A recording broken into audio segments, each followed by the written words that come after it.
Lu ngapain? Nge-stream ROO. Oh, YouTube biasa.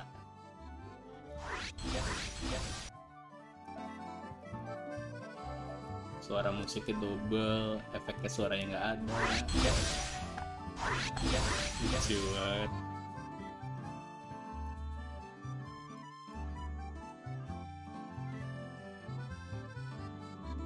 nah, lu itu mah. Nggak tahu sih settingan RO-nya error suaranya.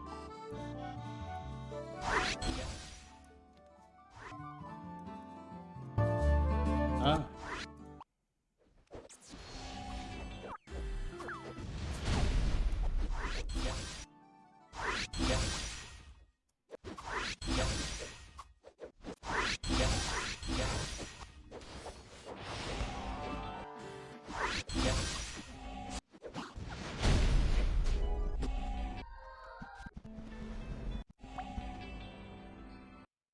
Siapa tuh yang dapat DVD-nya masitnya? Ini gua nyari Mane. siapa? Pomi Mane. Oh, anak kita berarti. Oh, Hendrik udah mati.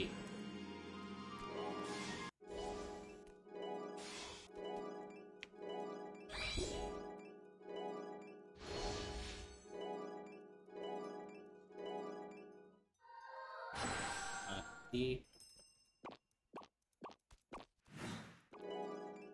Goblin. Goblin. Goblin concon. GTB masih itu kan, tapi masih lebih guna kayaknya. Ada yang mau beli mungkin. GTB udah mati. GTB udah mati ya? Telat tadi. Wah, gue mesti keluar masuk screennya.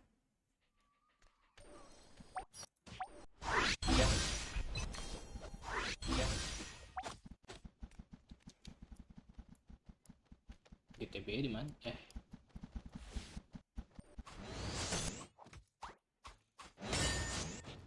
I'm dead.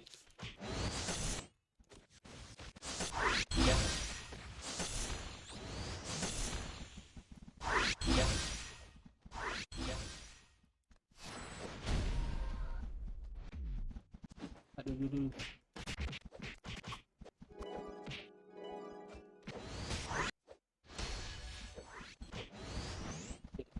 Let's go.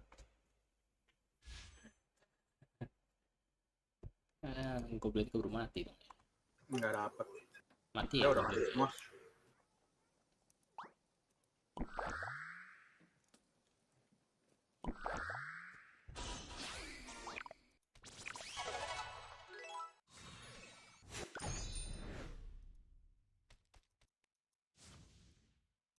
Oke, jadi biar free kill lah.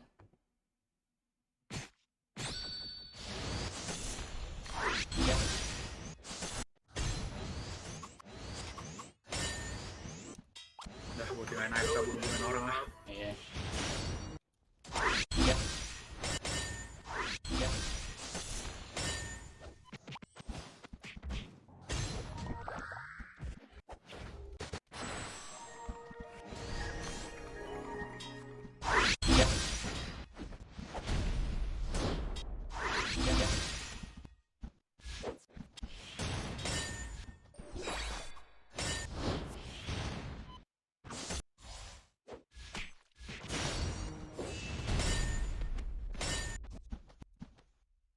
Waduh.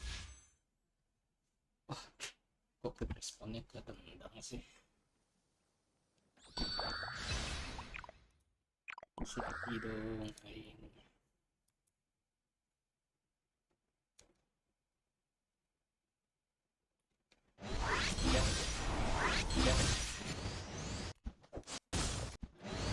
Anjir lagi terus dulu. Anjing, sekilas gue kira Sanmar. Hah? Ini Facebook. Oh, kenapa? Ada gambar lapangan. Oh, Sekilas kayak lapangan Sanmar aja. jangan-jangan cuy. Enggak apa, pasti bukan. Oh, Cuma sekilas gitu. Mirip ya. Lu coba lihat tuh, gue taruh di general. Boleh.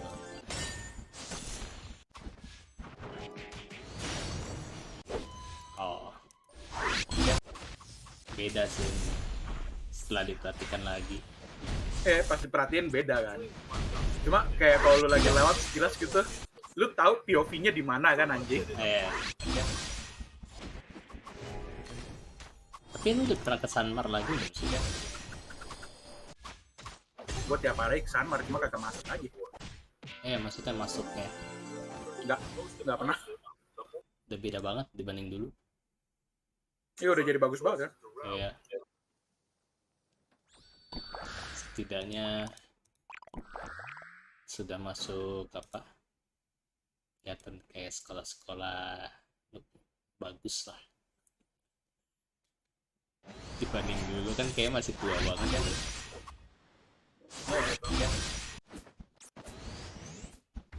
Ada cerita dulu di sini tuh kamar mayat. Yang di kelas 2D ya. Kacau tuh emang tuh.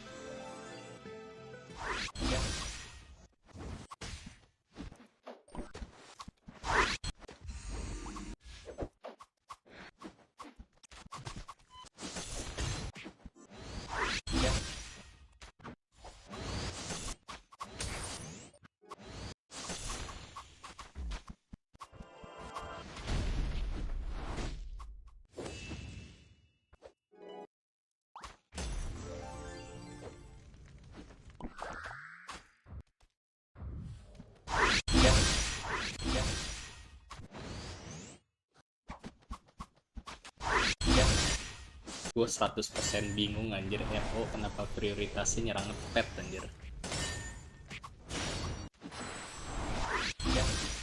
Sama.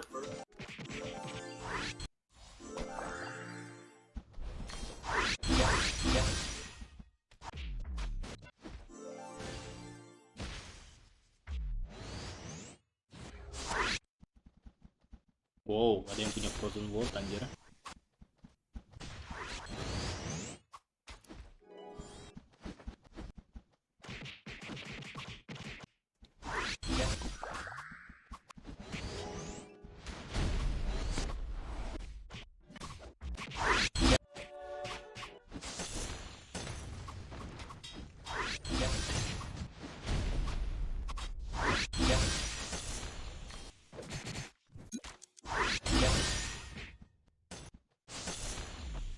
Wih, title merah.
Penderitaan nggak punya kartu di Viruci anjir, kan ada terus.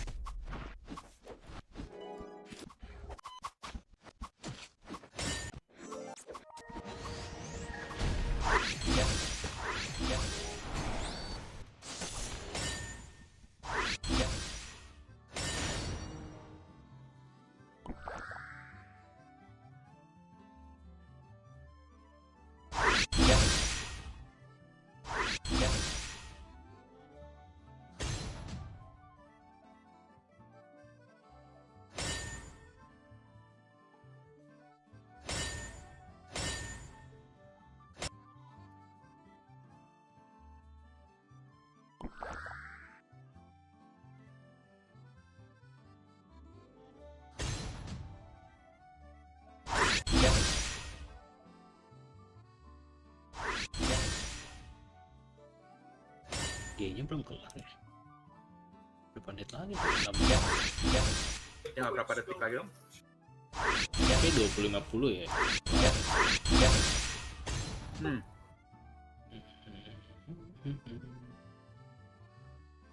Sumpah musik di tempat GE-nya tuh nggak sesuai banget anjir sama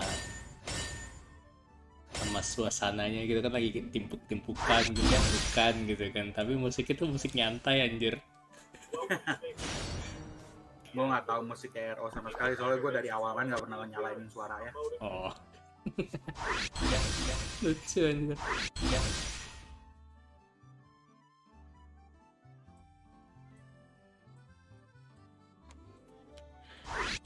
Sesekali suka ada yang mati kena snake blow anjir. Lucu. Oh, udah kelar nih.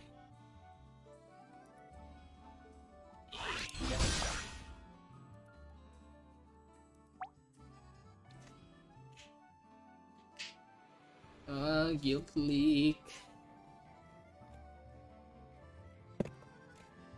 lawan 450k, 400.000.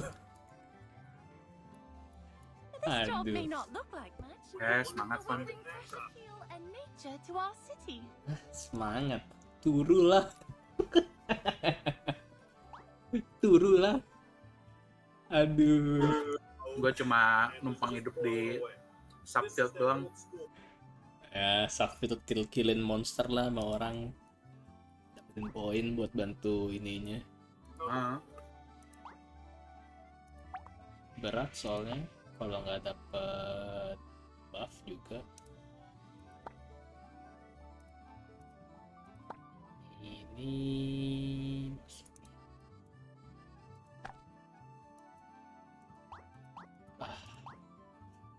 regret anjir, regret tapi nggak regret, gimana ya, aduh. Kenapa? Itu one gue tier 3-in. Oh, regret tapi nggak regret, gimana gitu. gesek ya. Iya anjir, bonusku hilang. Me cry. Anjir, itu sekali itu bonus hilang. Ya bonus gue hilang aja anjir buat tier 3 anjing. Anjing mahal banget. Kan mahal anjing. Gue pikir pan cuma kayak 1, 2 gitu. Hah? 1-2 juta? Hell no anjir.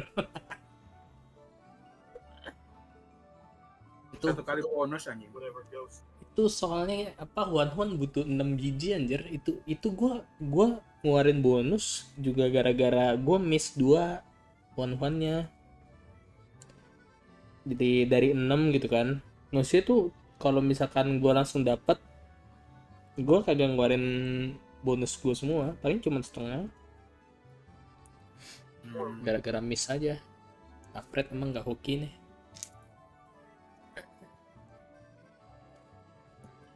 Regret nggak? Wah. Itu kayaknya udah big spend gue keluar terakhir di RO anjir, sih saya cuma kayak monthly doang. Holy fuck bro, I can't. Aturan gue bisa beli capsule. Kuat.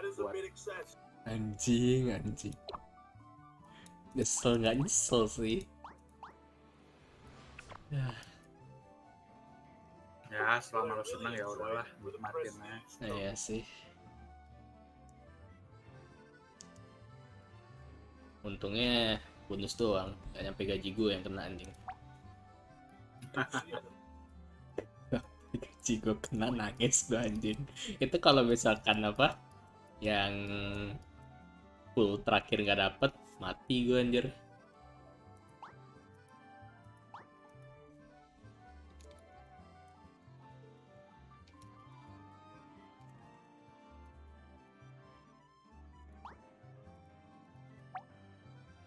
Deket ke higher power lu anjing. Ya, nggak mau sampai gaji gue kena, nggak boleh.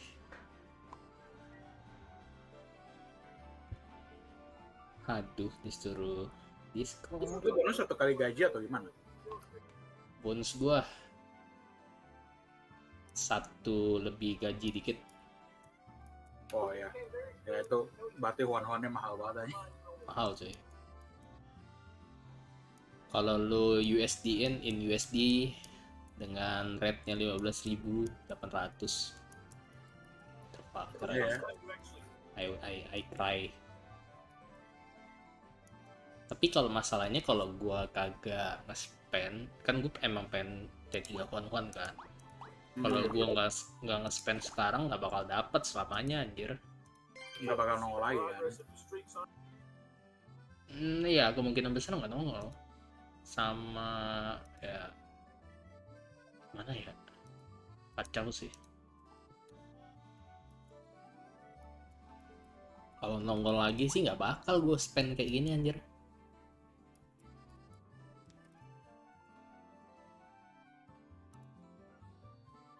Naik nggak sel Discord atas sel?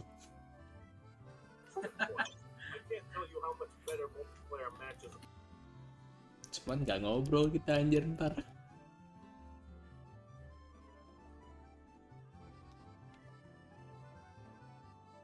Masukin ntar aja lah pas udah mau mulai. Oh shit, udah mulai anjir. Masuk gua anjir. Oh no. Ada siapa ya sih? Banyak anjir.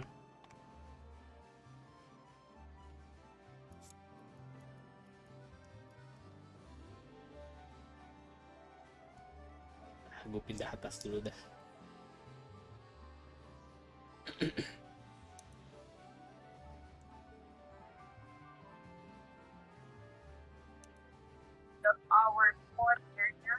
Bah.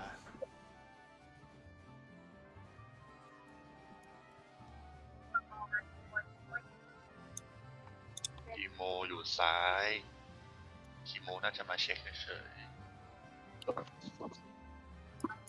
Ali got nice ขวาตอนนี้ไม่ได้ดาวตอนนี้ไม่มีใครนะครับ เราดูว่าพี่ว่าเขาน่าจะส่งตัวหลักลงกลางเหมือนกัน พวกตัวหลักๆเลยนะ ใช่ผมคิดเหมือนกันครับปกติเขาชอบเอาเข้ากลางก่อนแล้วค่อยออก2 ทาง ใช่ที่เหลือเราก็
Weh.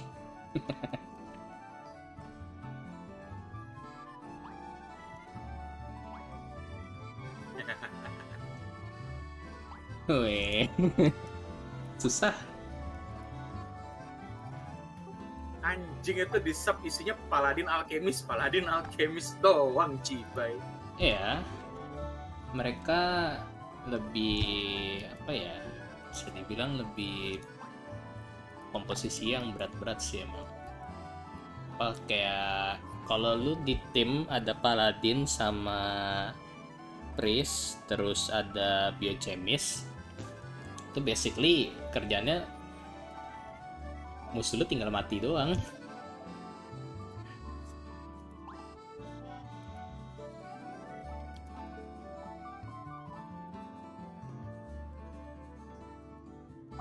Ada ini pula lagi daripada apa? Banyak yang punya pet one anjing di sub juga. Ya. Even one tier 1 tuh worth it banget. Apa tier 0 tuh worth it banget buat didapat. Itu tadi di sub kayak pada punya one semua. Gue nggak tahu tier berapa, pokoknya kayak sekali suka ngincer pet kan ya. Sering banget gue ngeliat one anjing. Dah jauh pada gatel lah.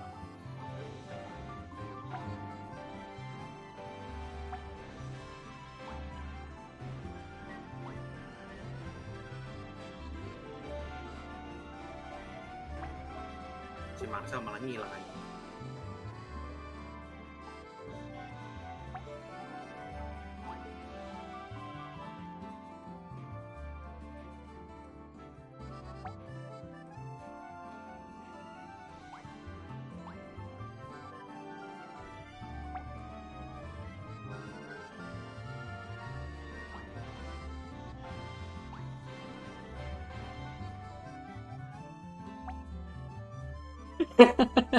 Si Carrot disalahin anjir. Enggak, kenapa? Lu baca di mana? Enggak, ini apa di bercandaan doang. Si Carrot kan offline nggak main. Di Carrot disalahin. Fuck Carrot, dia nggak online. Lucu anjir.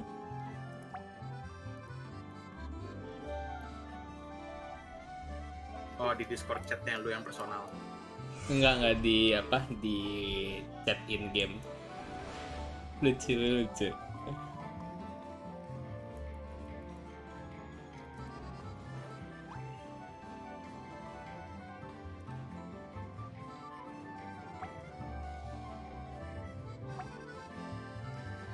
I'm definitely. Did you just take a peek at me and blush?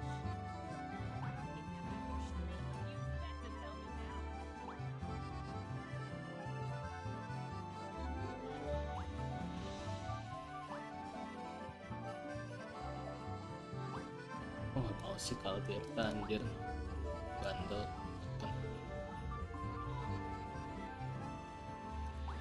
Ron,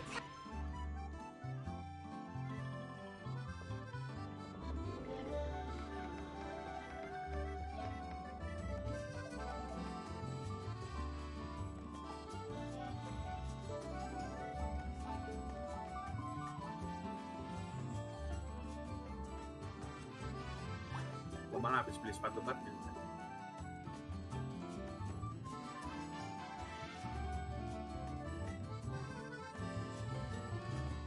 Pulang kantor mampir CP beli sepatu. Kenapa? CP Di Plaza, sorry. Di Plaza. Plus.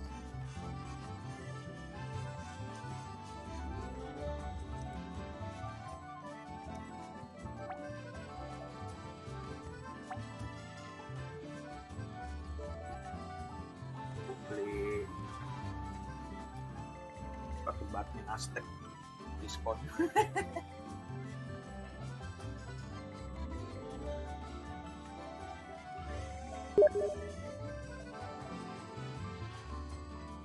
Bang, invite gue main Dota anjir. Skip dulu lah.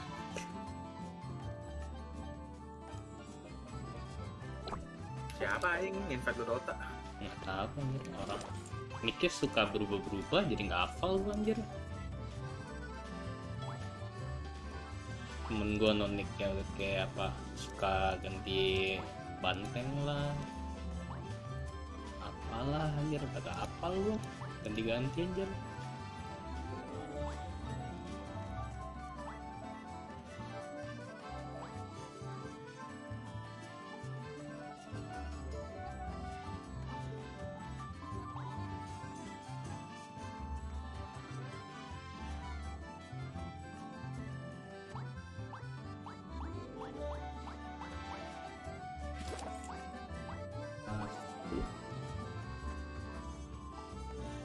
Bintang jadi minuman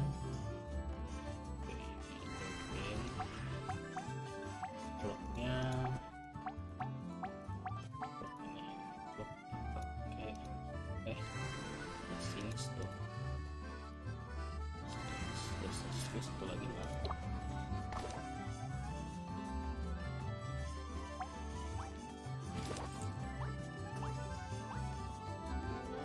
Musiknya RO puyeng kepala gua anjir, double musik dari pet muncul, musik dari ini muncul anjir, puyeng anjir. Matiin aja Pan. Iya matiin.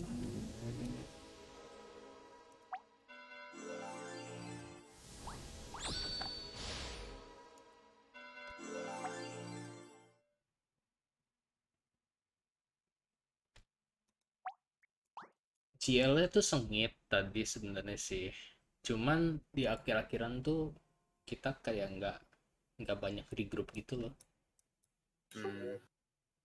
kayak jadi kayak suka mati kan, matinya tuh ngespawnnya kayak Your path is kurang yours, and yours to walk. kurang regroup gitu.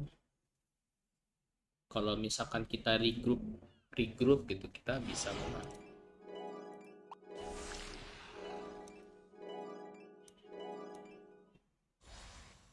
Kalau gue sih ngeliatnya kayak ini ya, di subnya agak kurang. Ya di subnya kurang juga tadi, gue ngeliat poinnya nggak naik. Di sub tuh selain yang paling utama kan kill momon, tapi kill orang juga ngebantu banget. Gak ada yang bisa ngedorong. Nggak ada yang bisa kill ya. Gak ada yang bisa ngedorong.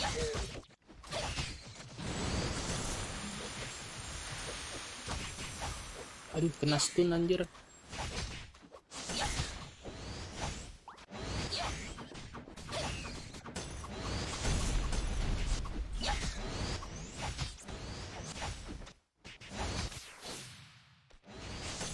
Wah, paralyze ya Ali.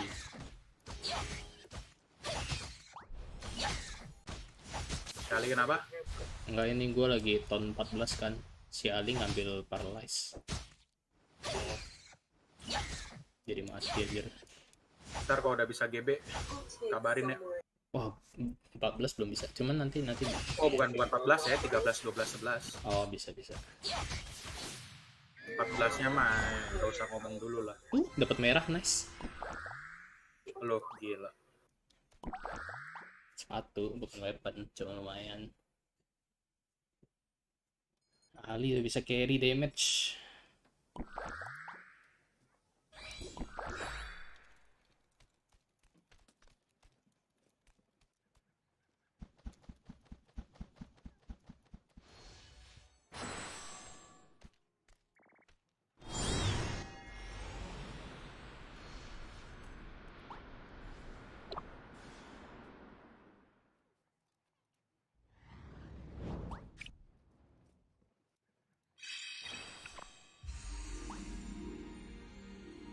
Guess I talk too much.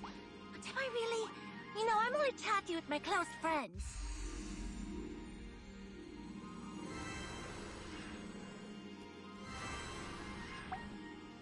Strike down is countered by pussy.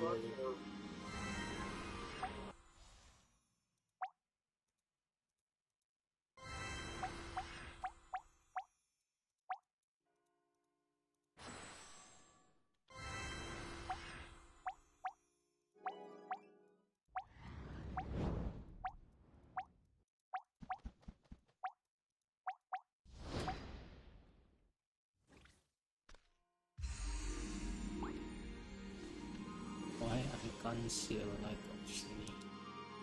Ini cewek cibai anjing. Hah? Kenapa?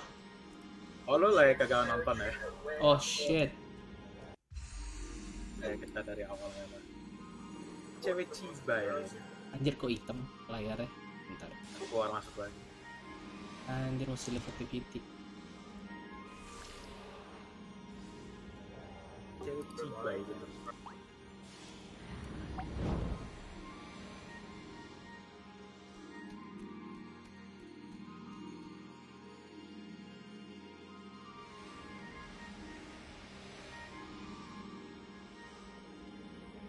Tutup. I'm just happy.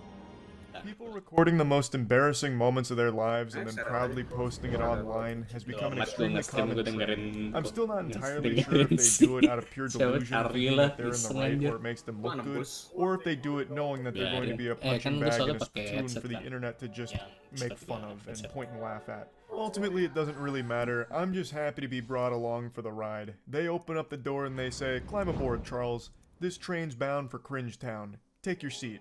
So, I get to go on these pathetic journeys with our protagonists here, and today I've got a wacky one cooked up for you that I think probably a lot of you have seen, because apparently this went pretty viral on TikTok.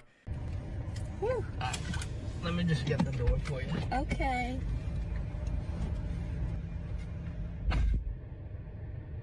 He got me at the Cheesecake Factory, y'all. I ain't getting out this car.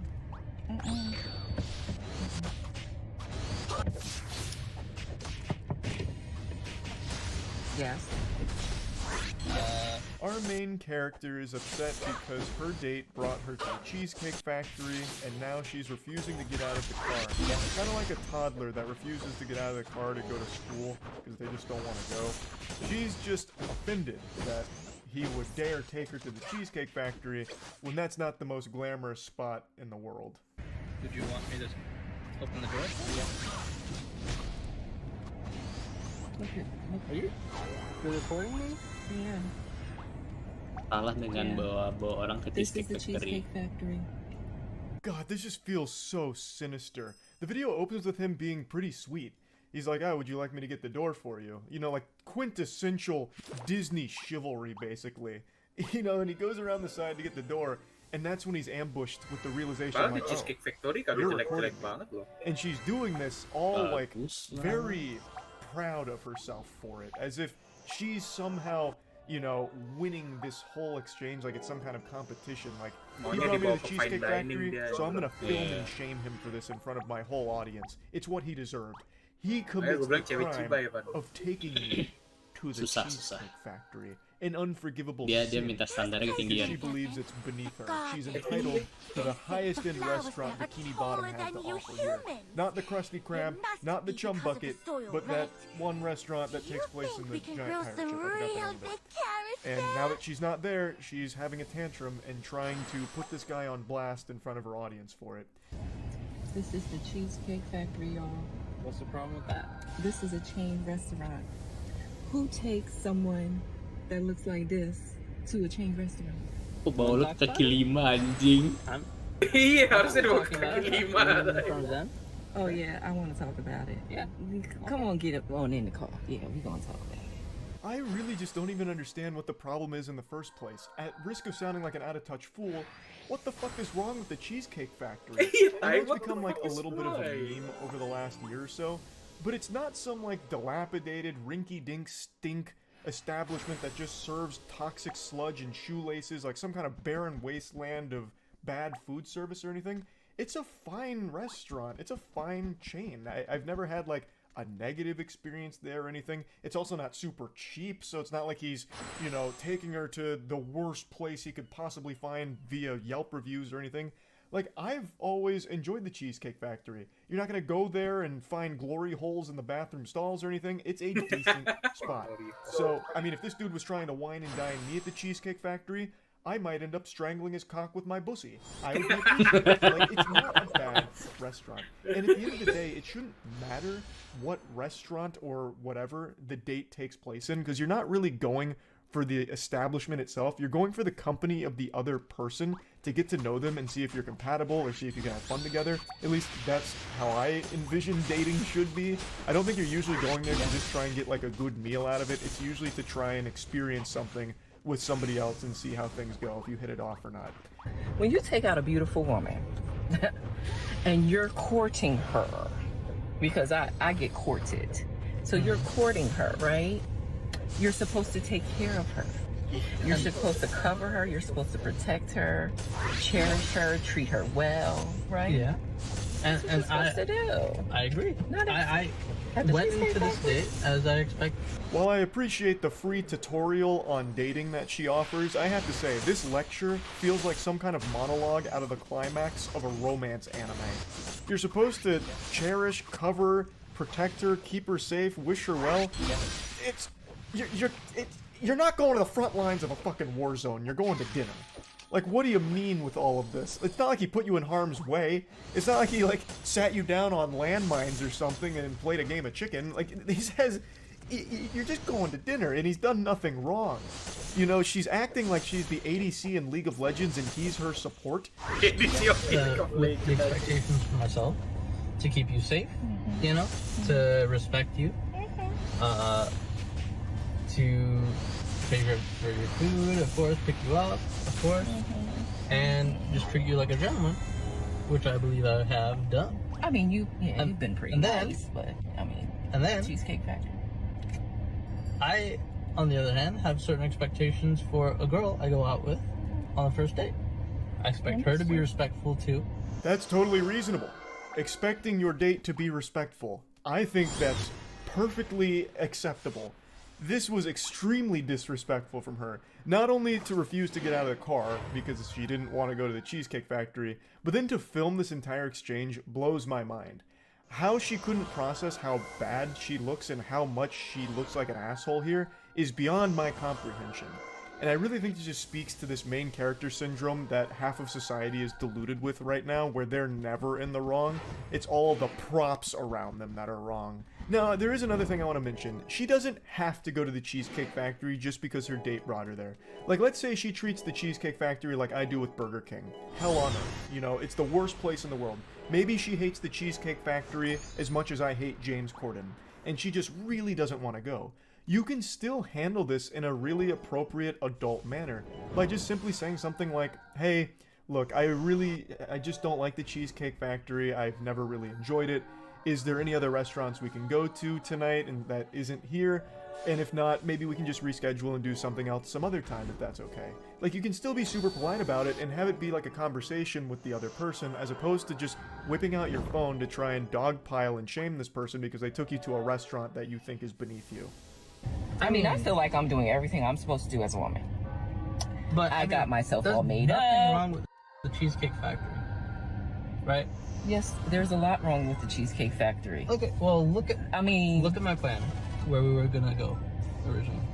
I actually really wish she had dove into like all the problems with the Cheesecake Factory and just gave me her scathing review, because I'm trying to figure out what all she could hate so much about the place. But anyway, I skipped around a little bit here, but I'll fill in the blanks.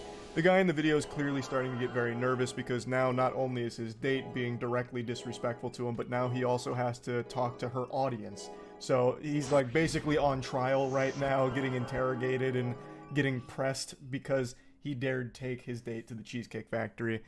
See, now that's where we should have went. All right, right there. Call him. No. What do you mean no? See, I'm waiting for a reservation. We can still get to know each other. Isn't there another restaurant you can call that, like, you know, the equivalent to that? I mean, I literally you don't understand.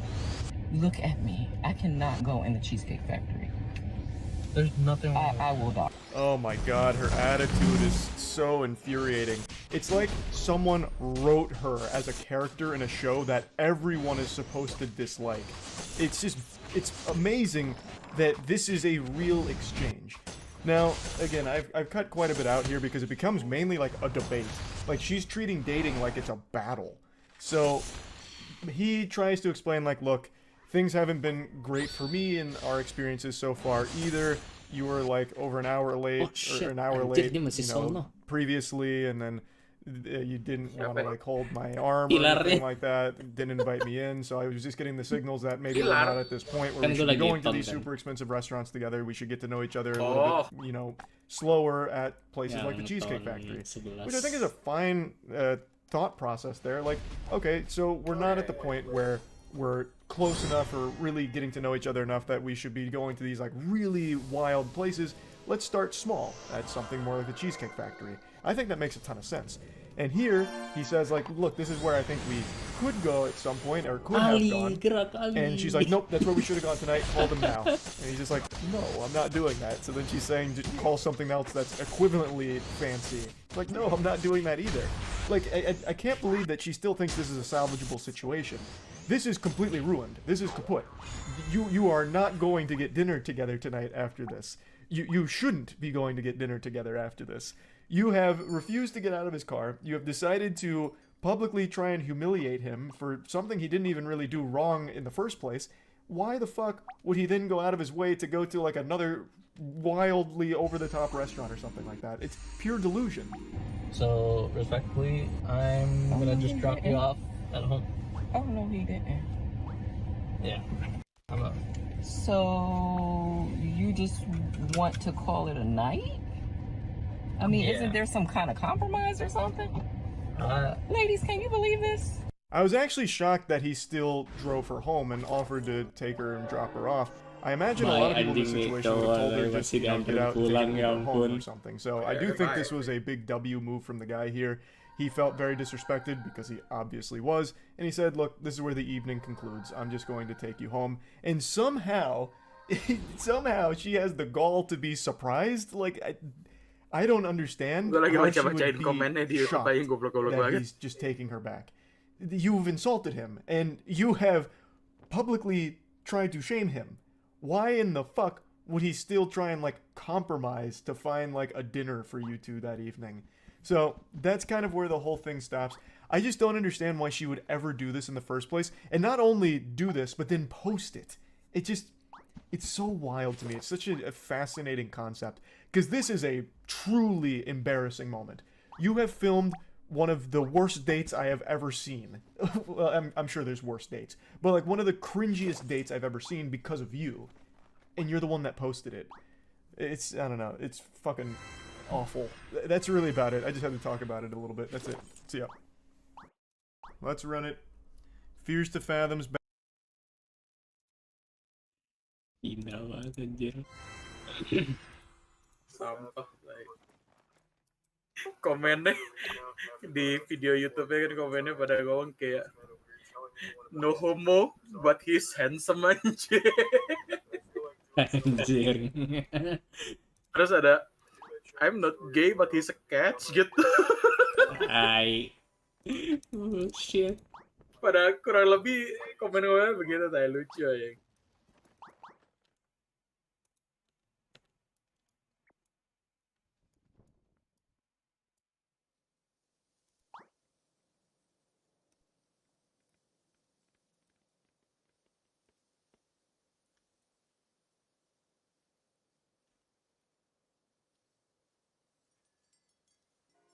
Sama dengerin Case channel closed, lagi etc. streaming bodo amat anjir. Biggest Gini accomplishment juga so kagak far is being able to buy an ngapain. RV for myself with a lot of financial help from my dad. biar That's a crazy accomplishment, though. At 24, RVs are hundreds of thousands of dollars. God damn. See, I already don't believe you. That's hard. That's hard. This one time I was transferred from one outpost to another because of some official circumstances. It was a minor inconvenience to me though, since I lived out of my RV and liked traveling. I said a few goodbyes, and I was off to the new location. It was about a 2-hour drive. Where can I park my van? So you're arriving on a Friday. Just park your truck around back on the gravel park by Gate D. Got it. And from there you'll be on foot. Take the Gold Creek Trail from there. It'll take you a couple hours until you reach your tower. Okay, got it. Thanks. Probably see Billy at the gate. Just show him your ID. Kayla, how's it looking? Still on my way. Van decided to pull a flat tire on me today out of all days. Isn't it late? If I don't starve to death before arriving, I'll be fine. Did you pass Roseburg yet? No, why? I already know you can't type that back, but I still like doing it anyway. I lived a very solitary life. Join the club. It's half the world now. It helps quiet my mind, keep the memories at bay. Wonder what the collision's like. I wasn't very proud of my driving.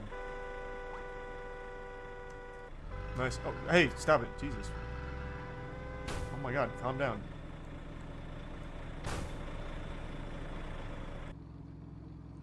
Can I just...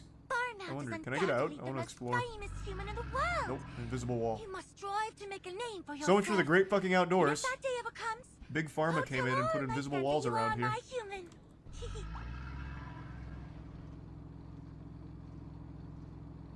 Don't do it, don't... Oh my god. You little bastard. Saw the diner Kayla was talking about. Yeah, Kayla's a real yapper. But we'll see if these burgers are any good. Can I hit this guy?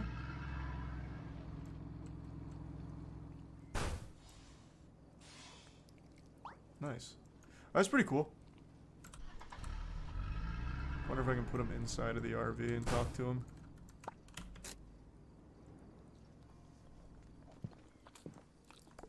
Hey! How's that burger? Toasted burger. This little piece of heaven? This place is pretty much my weekend spot. You new around here? I'm a new staffer at Ironbark State Park. You must have heard the news then. What news?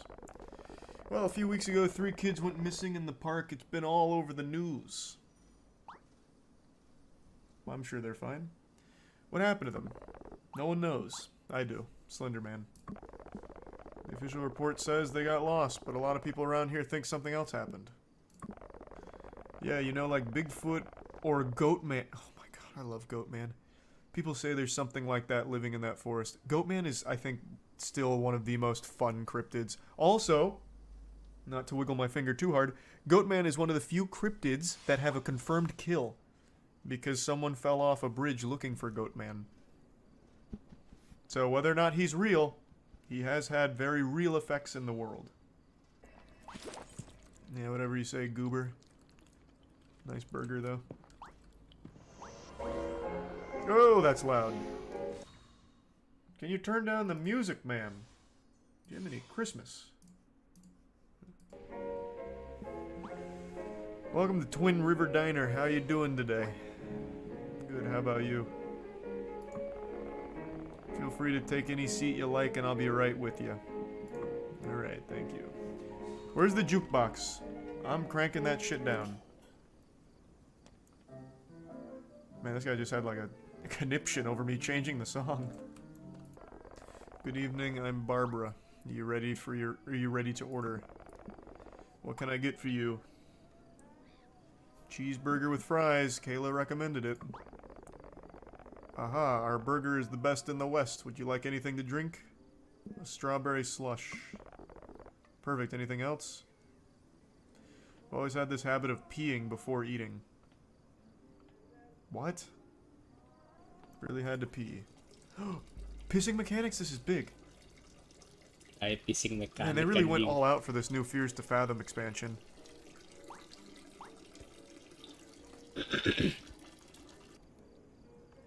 Amazing, amazing. I'm just gonna let that fester. If I don't get served my food in the next 5 seconds, I'm going to get rowdy. I'm gonna start spitting up. Sorry, I was looking at my phone. Can you bring this to me again? I want to appreciate all the glamour of it. I'm so sorry. I thought that was going to take so much longer. You guys are really fast here. Scrumptious. Truly scrumptious. I figured it'd be a while before I had a meal like this again. Told you, hee. This food reminds me, you should send me that casserole recipe you were talking about. I might get a chance to immerse myself in the... Barbara? You harlot. I was busy. Now she's hitting the running man. I can probably just go through here, right? Like, I don't need to actually park the RV. It's not gonna, like, soft lock me, huh? That'd be ridiculous. Hey, what's going on, big guy? You hunting rabbits? Holy moly, you scared me. I thought you were one of them. Hey, Lord have mercy. Anyways, can I see your permit, please? Okay, pal, you're good to go. You're staffed at Fire Tower 11. Apologies for the confusion. I was under the impression that the tower would be left unstaffed for the season, but here are your keys.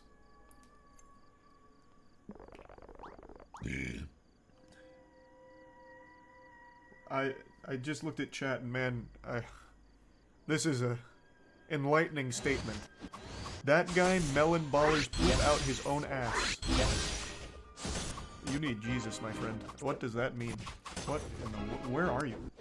What is going on? He's speaking in advanced dialect. Oh, I forgot my bag. How embarrassing.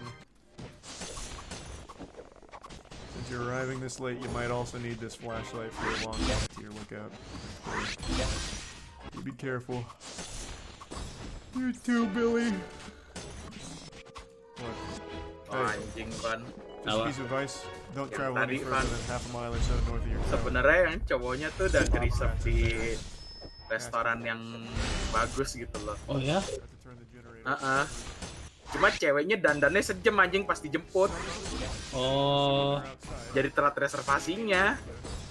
Hilang anjing, angus. Oh, sama ceweknya coy. Nah, habis itu ya buat nge-salvage ininya, situasinya ya dicoba dibawa ke ini. Cheesecake Factory. Ceweknya angot anjing. Emang Cheesecake Factory jelek enggak kan? Enggak, bagus, bagus, bagus.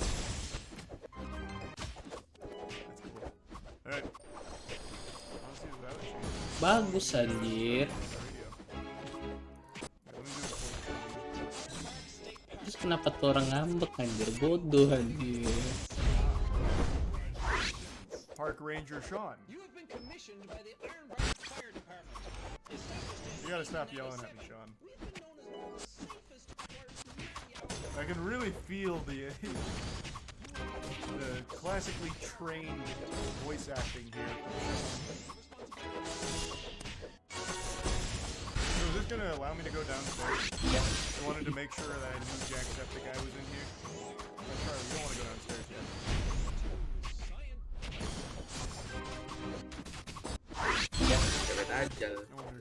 Aneh aja dulu ya. Mandi dulu gua. Santai.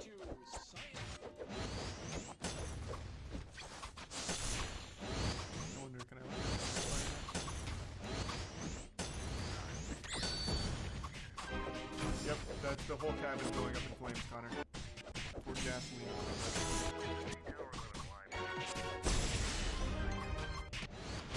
While I was working last week, you rudely interrupted me. Connor! Oh my god, this guy does not stop peeing. What an absolute machine. Can I put this on the side here?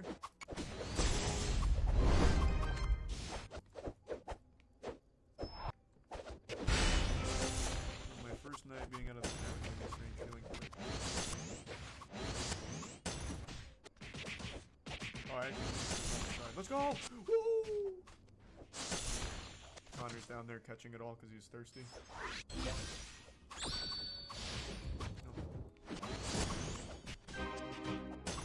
I recognize that Stocks sound effect. That's from Kavinsky's Nightfall.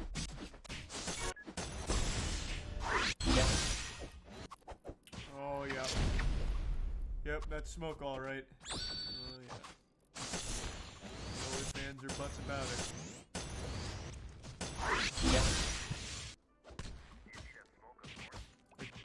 I just did, yeah. Confirmed. Hey, you spring-breaking sexual degenerates, you can't camp here. Oh god, Jesus.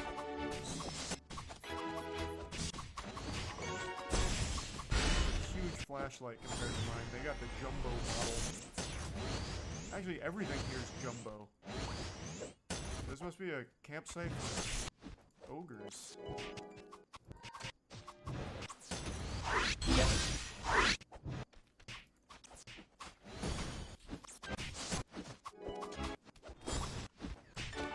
And stay out. Where did I throw my... Okay. My job here's done. Now the campers are gonna freeze to death.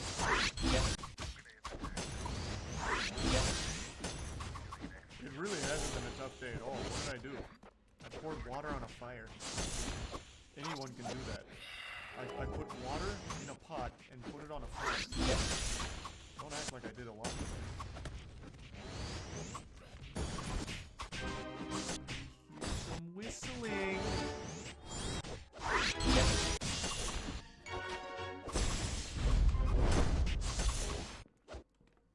What was that? Something strange about that night. I have matches. I always sleep with these. I'll take us all down. Let's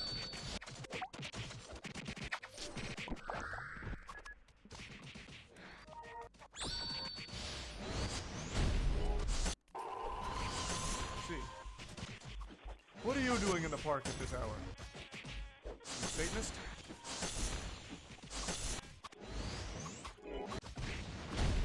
Oh! That was straight up a game over. No, wait, it's not gonna make me start from the beginning. It doesn't do that. It wouldn't have the balls.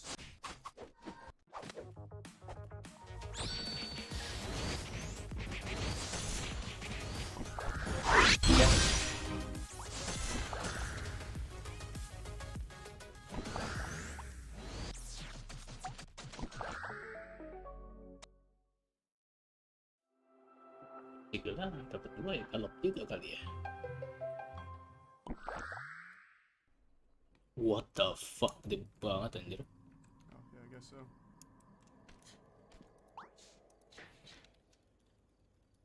Next day I woke up not being so sure if I was real or just a dream. Open the door and you can know for sure. I don't think they took down the skull or anything. Connor tried to reason it as a harmless prank by some kids, but there's something about that night that just felt darker. I will never understand that. That's such like a horror cliche trope. What do you mean just a prank by some kids at 3 a.m. at a fucking watchtower? Using a bull skull and candles and shit? Like, even if that is a prank, that's still like a dangerous weirdo, at the very least. I'll never understand how that became such a cliche trope. Makes no sense to me. No! Player! Connor! You need to... I saw a flare. Are you one of those pranksters? You pulling a joke on me again?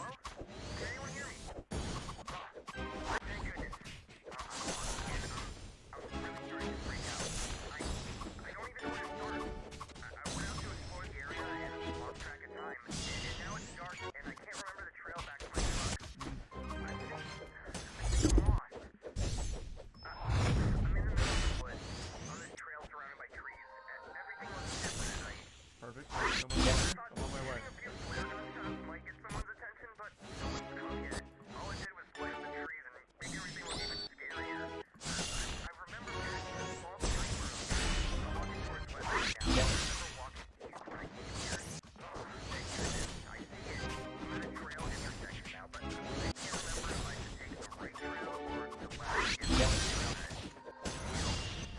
I could scan the map and tell you accurately, or I could trust my instincts, and I know these routes better than anything. So I know you need to go on the left side.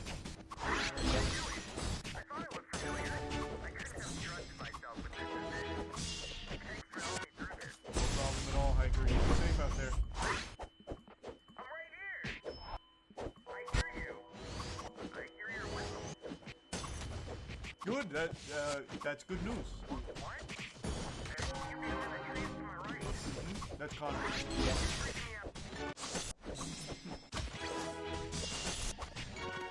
Connor's. Hello? Holy moly. It took me so long in there.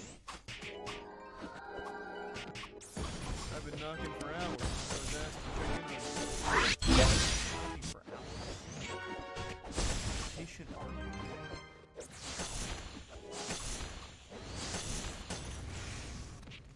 Anyway, I got your tire supplies here.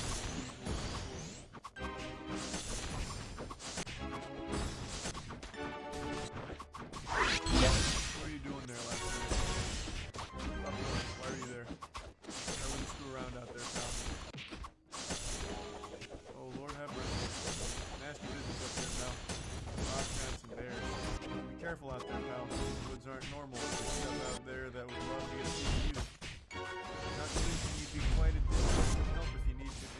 happened. Absolutely. Yeah. I'm hearing you've been a bit on the edge. Everything alright? Oh, Lord have mercy. Can you take a photo of it before cleaning it up? You know, it's best we don't dwell on these things, pal. Besides, we'll have the evidence. Anyway, just wait, try to get going, just keep watching. Bye, bitch. Fucking weirdo. Bitch. You left the hiker there. No, I got him to safety. I brought him to Connor, who guided him to his truck. Were you not listening? 55, 126 clear, and one happy hiker.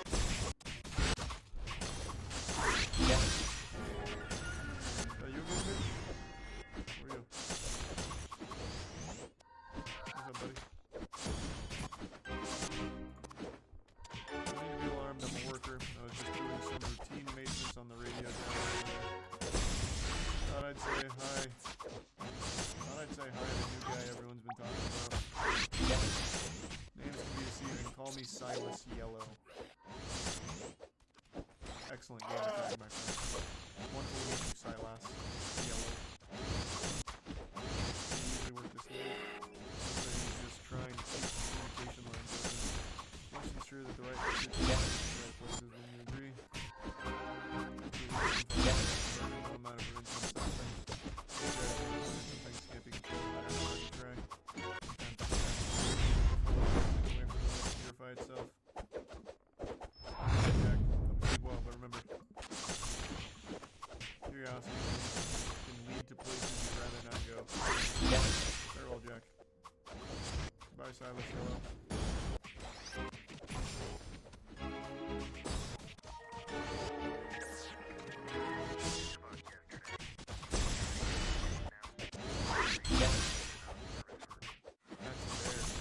Careful out there, pal. Those aren't normal, and there's stuff out there that would love to get a piece of you. Not to mention you'd be quite a distance from help if anything happened. Good job. I'm hearing you've been a bit on the edge. Everything alright? Oh, Lord have mercy. Can you take a photo of it before cleaning it up? You know, it's best we don't dwell on these things, pal. Besides, you can't out the evidence.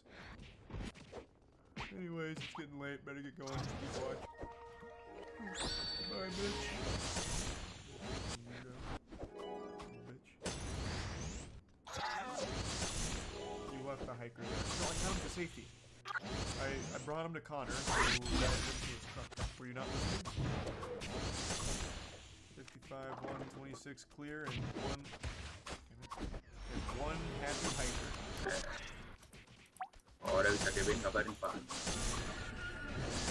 Kita standby. Oke, ntar lagi terus. Don't need to be alarmed, I'm a worker. I was just doing some routine maintenance on the radio tower over there. Thought I'd say hi. Thought I'd say hi to the new guy everyone's been talking about. Names can be deceiving. Call me Silas Yellow. Excellent game attack, my friend. Wonderful to meet you, Silas Yellow. Trying to keep the communication lines open. Must ensure that the right message is the right place. I agree. Burning no amount of pressure will stop them. Grabs no plants and things can't be controlled no matter how hard you try. Masters are just another form of cleansing away from the land to purify itself. Have a good night, Jack. Sleep well, Kena remember. selamat jam anjir. Ini yang party. Curiosity can lead to places you'd rather not go. Farewell, Jack. Bye, Silas Yellow.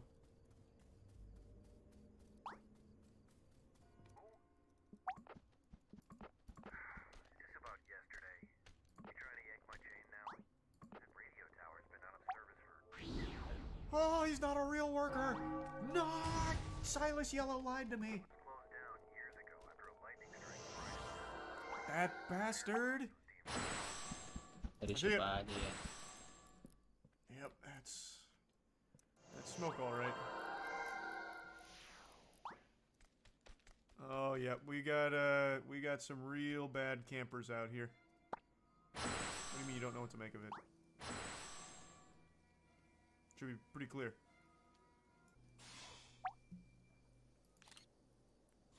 No way they saw the flash from that far away. What am I using? Attack light? No shot. Oh god. Wow, they're fast.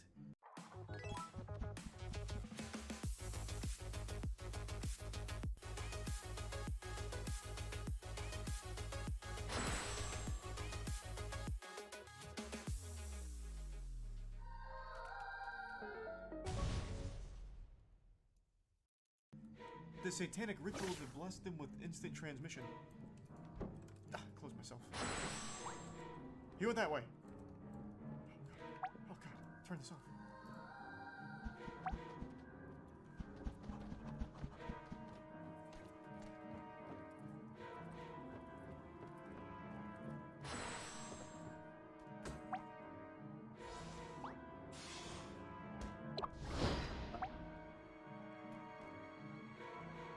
There's nobody here.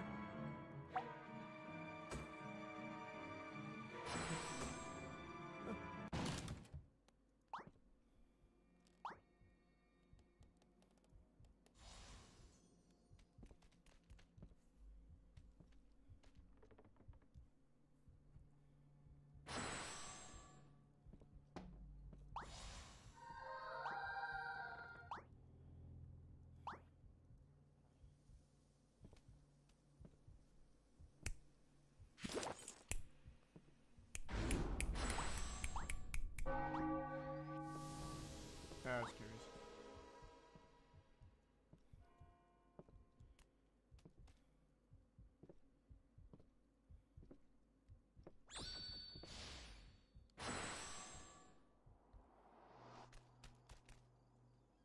All right. Outsmarted. My flashlight.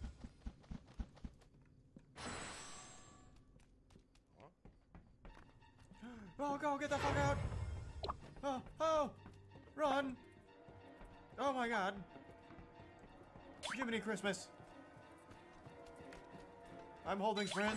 Oh no! Wait, what? I was operating at max speed. I thought I might be lighter without holding the flashlight, but it doesn't seem to have made any difference.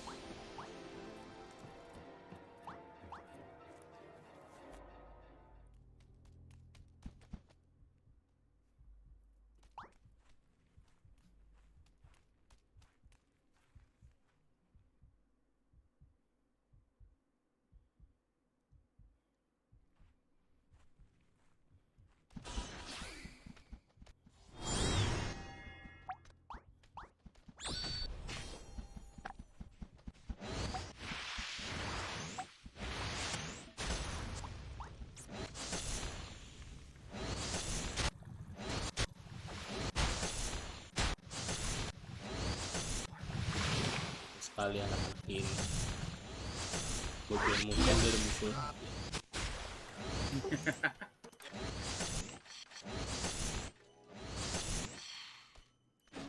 Pada ngegas duluan. I did not think it would let me piss there. But come hell or high water, I will empty my bladder.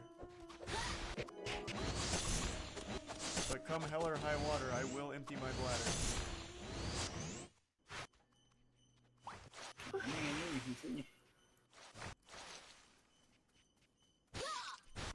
Close call. I did not think it would let me piss there. But come hell or high water, I will empty my bladder.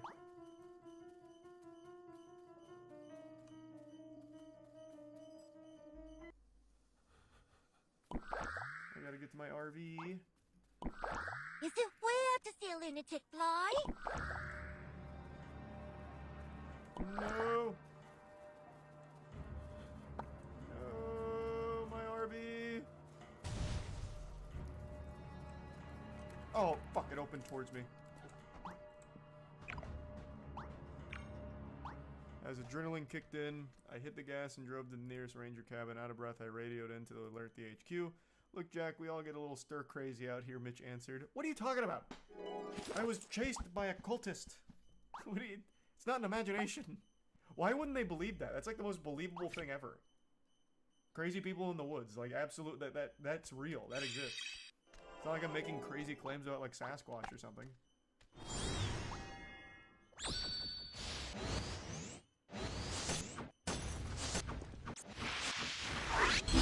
Authorities allegedly ran a small investigation of the area, but of course they met with no signs of misconduct.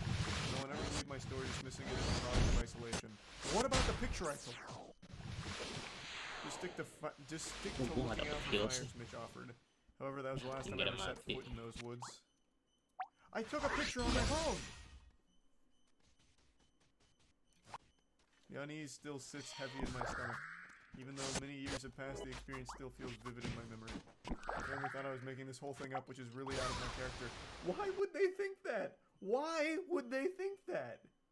It's not a far-fetched experience to have happened. What the fuck? And I took a picture. But I know what I saw.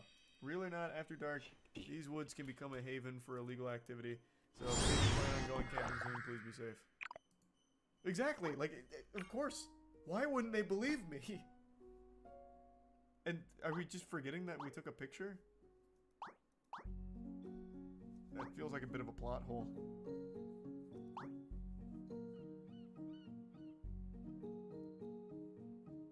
What a weird ending. That was fun, but very odd ending. Ada Jacksepticeye anjir di game. Iya, Face of the Phantom kan ini ada Jacksepticeye suka. Suka jadi kayak salah satu yang ininya, kayak suaranya atau apanya.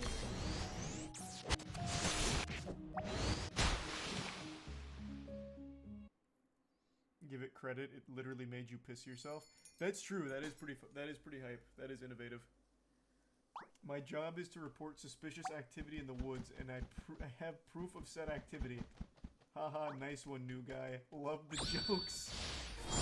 That's a great point. His whole profession is about reporting suspicious activities and fires in the woods, and now he does that. It's ridiculous. It's silly. Nothing weird ever happens in the woods at night. Yeah, I know. It is kind of ridiculous to think that. Dia berharap menemukan sesuatu di pohon yeah, but it yang wouldn't be the diputar. Rangers, it'd be the authorities, and he said even my family doesn't believe me.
Dajal iklannya 20 detik nggak bisa di skip anjing. Kalau aku anjing. Bayarnya gede banget.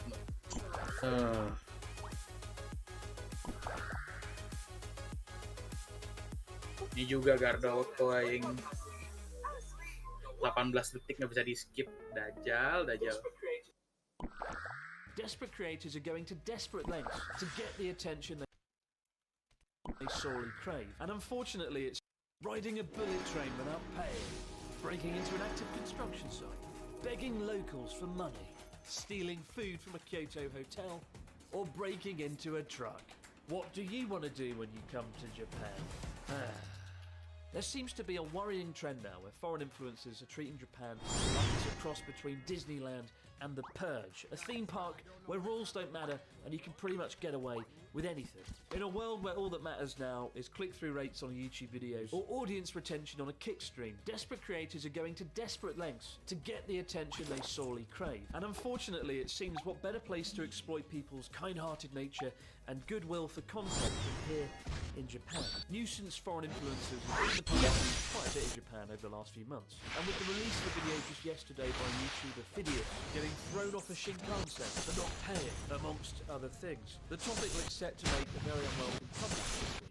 So in this video we'll take a look at who these dickheads are and what's been going on, as well as exploring how this has been playing out in Japan amongst both the public and the Japanese government, because it certainly hasn't gone unnoticed. And look, this isn't just a foreigner YouTube problem. Japan has its own fair share of domestic nuisance YouTubers, and it's taken some pretty bizarre measures to counter them as well, as we'll see. But both as a foreigner living in Japan and as a YouTuber, Jing ada yang sampai tentara loh. I feel like this is something I need to talk Yang about. tentara itu latihan. No, I don't. Oh, latihan. I like talking about Kalau ada yang rusuh, to produce this video, I had to completely handle nanti kayak gitu. pre-planned content that I had installed. Provide policy on Basically udah pada ready semua, anjing udah pada siap. Udah Dajal pada. fear of bringing them any more attention or notoriety. And I only do so today because in the case of the first bellend that we'll talk about, Johnny Somali and Kickstream, First bellend we're going to talk about his recent arrest. And his story is important as it gives context to why people are so fed up with this happening again. And by talking about the second person who is a YouTuber, hopefully YouTube will take more aggressive action in today's period content. Also, if you're having a good day that you've got some sort of faith in humanity, you might want to stop watching right now, as I've discovered learning about these fucking idiots really doesn't do you. Back in September, Kickstreamer Johnny Somali was arrested after repeatedly causing mayhem around the country, whether it was standing on a train with a loudspeaker harassing train passengers, wandering onto a construction site and being thrown off by mortified workers, or of course breaking into a truck for lunch. For 6 months, frustratingly, he pretty much got away with it all. Had Johnny Somali been in the UK, he would have discovered the definition of human punchbag very fucking fast. But unfortunately, in Japan, people go about their lives keen to avoid conflict or disputes, especially given how rare it all is. When people see outlandish, disrespectful behaviour, they're far less likely to confront it than they would in North America or Europe. And with the authorities seemingly inactive or oblivious to this toxic behaviour for the longest time, it got to the point where vigilante stream snipers were actively seeking him, leading him to get knocked out by a foreign tourist in what might be his second greatest stream. And during this time I purposely avoided the topic because I just don't want to pay attention to someone like this, you know. There's no such thing, they say, as bad publicity. Fortunately, turns out there is. Eventually, Japanese media caught on to Johnny Somali, and in what was undeniably his greatest stream. He captured his own demise in real time as the police arrested him. Yang gue bingung ditangkap seneng anjing nih orang. For almost 2 months. Yeah. They formally Bodoh charged him anjir. trespassing. He could spend up to 3 years in jail, but that's pretty unlikely, and we can only hope he does get to stream his inevitable deportation sometime in the near future. But the damage had already been done, with one of Japan's most powerful politicians speaking out publicly about nuisance streamers, casting a bit of a shadow over regular streamers and YouTubers operating in Japan. And that takes us to now. This week in the relay race of dickhead influencers in Japan, the baton of twattery went from Johnny Somali to Cypriot YouTuber Phidias, where he released a video called I Travelled Across Japan for free. A more accurate title would have been I travelled across Japan without fucking paying, as Phidias rode across the country on a Shinkansen without buying a ticket and then camping out in a public toilet while battling an unamused train conductor who later threw him off the train. as well as harassing locals for money along the way to pay for his bus fare. Although clearly it wasn't enough because he didn't pay the bus fare, and so the bus company took him to the police station to charge him. And if that wasn't enough as an extra bonus, he also walked into a Kyoto hotel, pretended he was staying to the staff, and stole food from the breakfast buffet. What a man of class. A waste of time for everyone involved, all in the name of the world's shittest YouTube video. I don't know about you, but I don't actually want Phineas to get arrested for this. I want him to be free, so he can get to work on his sequel as soon as possible. I travel Pyongyang for free. Boy, would I travel Pyongyang anjing mati tai. Now right off the bat, Phineas doesn't have the best reputation. In fact, if desperation had a physical manifestation, it would be him. After all, the guy once camped outside of Twitter's headquarters for 60 days just to get a hug with Elon Musk himself. In a scene so hideously awkward, you'll want to go back in time and kill the internet from ever happening. Perhaps this shouldn't be a complete surprise, given this is the same guy who faced a backlash last year for his questionable thumbnail choices. But in a matter of hours, the video had been picked up by netizens online and shared across Japan. In response to the outrage, Phineas did what any good YouTuber would do. He wrote a shit apology. Hello, beautiful people. I apologise to the Japanese people if we made them feel bad. That was not our goal. From now on, we make more research to the countries we go to and try to prevent the outrage. Phineas did what any good YouTuber would do. He wrote a shit apology. Hello, beautiful people. I apologise to the Japanese people if we made them feel bad. That was not our goal. From now on, I am going to make more research to the cultures we go to and try to prevent this from happening again. I love you all. 5 likes from 5 fucking idiots. I'm gonna make more research to the cultures. You know what? Maybe I'll swing by Malaysia. Maybe I'll steal a truck because that's okay there. Maybe theft is okay. I don't know. I haven't researched the culture. Or maybe I'll swing by India. Hijack the bus. I don't know. I haven't researched the culture. Maybe the concept of crime is absent in Asian countries. But clearly Phineas didn't research the culture of India because he did the exact same fucking thing there, riding the train without paying. But what lies in store for Phineas? Well, if history tells us anything, it's that he should soon begin his narrative arc to becoming an amateur boxer. And who knows what kind of exciting content we can expect next. Perhaps I piggybacked across Japan on 100 unwilling strangers. Or perhaps I tried robbing a Japanese 7-Eleven in a day. But there's a tipping point in Japan when something is featured on the video. That's when the outrage is sort of crystallized. And it's impressive how well everyone's forgotten Logan Paul's saga when he came to Japan. The ultimate dickhead speedrun, causing chaos on the streets, smashing Game Boys and knocking them dead, with the whole episode making it to the point that I ended up on Japan's biggest morning news show in the bizarre position of having to defend all foreign YouTubers ever in the world, which was basically me just sitting on a chair, looking bewildered, going, I'm very angry indeed. It's a good thing I didn't say, but don't worry, it won't happen again. Especially with a clip of even more streamers in Japan doing the rounds dressed as Mario, harassing women in the street.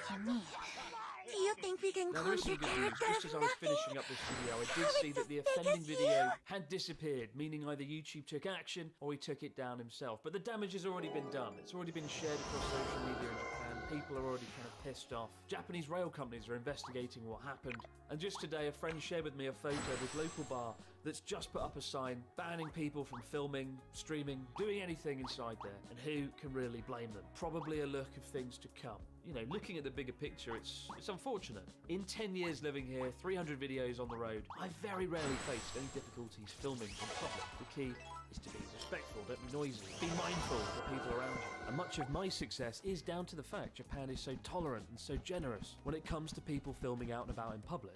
There's nowhere better to do it. And I worry if this keeps happening, then the day will arrive where every time I pull out a camera to film, or a foreign tourist is filming something, just making a video, you know, folks will rush over to sort of say, oh, stop filming, don't film here, please, damn it, don't film, because they're so concerned that something bad is going to happen. And it's a sad turn of events to be confronted with, and it's the 1-year anniversary of Japan reopening. You know, tourist numbers are almost back to where they were in 2019. It'd be a terrible shame if that is overshadowed by foreign influencers running amok, being disrespectful, and taking advantage of Japan and its people. And I think the only flip side I can find is by raising awareness. I kind of want to encourage you guys, whoever out there, watching something on YouTube or Twitch or Twitch, where douchebag influencers are planning and doing these sort of things. Hold them to account, report them, do what you can. That's the only way they can be stopped. Private platforms, output, shit, awful. Now, as I said, Japan isn't without its own domestic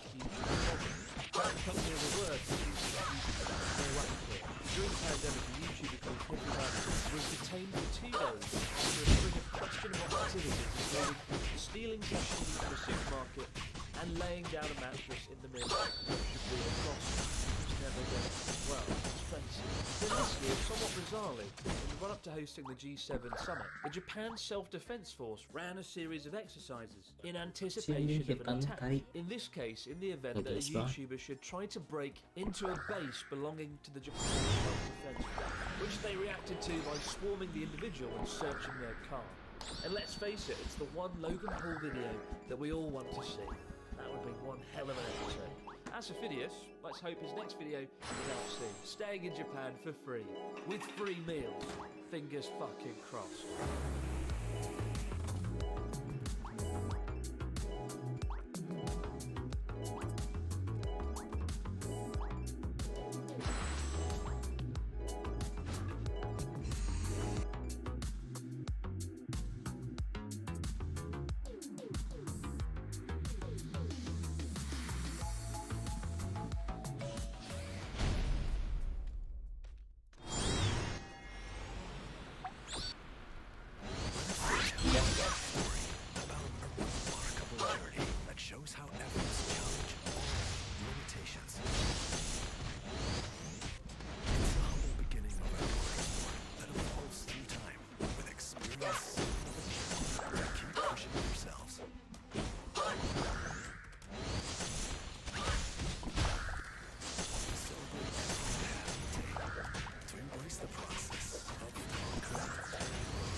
Back in the day when we started this podcast, I didn't have to worry about what I look like, and I still don't worry about what I look like, but every now and again, I'll catch a glimpse of what the people will be able to see on the YouTube.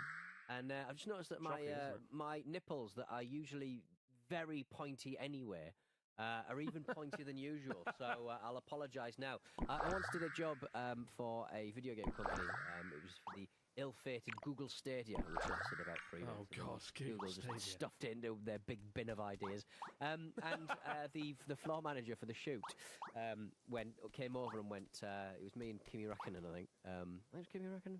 Anyway, and he came up to me and went, "Could you accompany me to the green room, please, Peter?" We went back to the green room, and she told me that my nipples were too pointy, and I've brought some tape. And can we tape up your nipples so nobody can see your nipples? Release the Peter 2! Release the Nip 2, for crying out loud. So far, the last episode hasn't got demonetised. Yeah. No. Isn't that lovely? Yeah, I mean, I spoke about it last week, and, you know, I apparently droned on about stuff. But sometimes you gotta drone on about stuff, ain't ya? Otherwise, we're just this candy cane, marshmallow,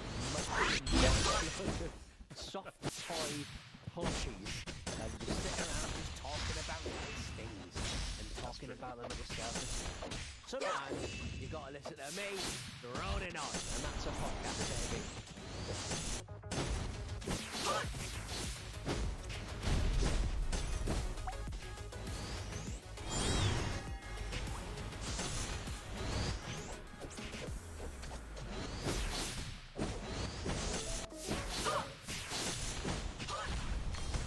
God forbid we do, because I have done for 5 years now, but it was actually Pete that pushed me to do that fight. Do that news topic. I was a little bit on the fence, right? going to talk about something that's going to get demonetized and Anjir. then it is a really important Returners Magic Shot B Special ada animenya. Iya, mau dibuat. Check the album, guys. It's a good one. But I just got back from ROO Village, one of the big streaming things. They put the local market in Japan and driving around Japan. And it was pretty good actually. 5 days on the road, and I did canyoning. You know canyoning? Canyoning with feet. It sounds like you were definitely. You could have been in like an old cave or something. Throwing down the waterfall in a barrel. It's not Planet of the Apes. So I don't know. You're thundering. I'm just trying to figure out what canyoning is. It's getting across a canyon without hurting yourself. I don't know. I'm not sure what, but no, it's basically like, I think it's in the canyon. It's more like a valley, but let's not be careful. It was like a series of waterfalls, and you wear a wetsuit, and then you dive in the water, and you slide down the waterfall, and jump into the different lakes that goes down by each waterfall. It's a really weird thing, right? But it sounds incredibly dangerous because it is. You have to wear a helmet. And at one point we went off a 10-metre waterfall, so I slid down a 10-metre waterfall. It's just a load of rocks.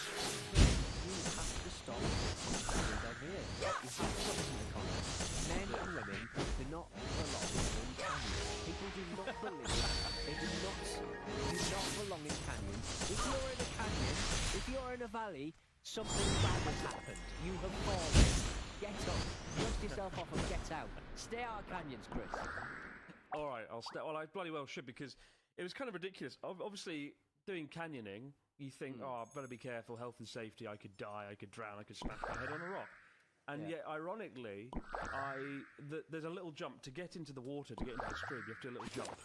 And you have to take a big leap and cross your arms like this, and you sort of jump like you would if you were dead. Yeah. Like you would if you were in a coffin. Yeah. Exactly. Like you're in Best case scenario at this point, I'm going to be alive in a canyon. Brilliant. Sign me up. Maybe the jump is preparation for the coffin before canyoning goes wrong. But I jumped off the smallest jump, like 20 centimeters, and I sprained my left arm doing just that. The first thing I did. What a dickhead. What an idiot I really am. And I don't know what happened. I think I must have jerked my left arm upwards, jolted, and it just my whole left side of my body, all my muscles are killing ever since. So I'm old, or I should just warm up. No, I don't think it's about. There's no warming up you can do for falling down a waterfall. There's no possible training you can do for gravity just to roll your ankle. I'm sorry, Chris, I just think you're being led astray. Other than writing when me and you were in the room together doing the podcast and stuff, we had a nice time. Nobody sprained their ankle. We ordered Starbucks. You hung out with those other bigger boys, they're throwing you down a waterfall, alright? I won a Born Japan Canyoning edition, where Pete and I had to give a commentary as we fall down a waterfall. It was good. It wasn't as good as I thought it would be, I must admit. I don't know why. Oh, really? Wow.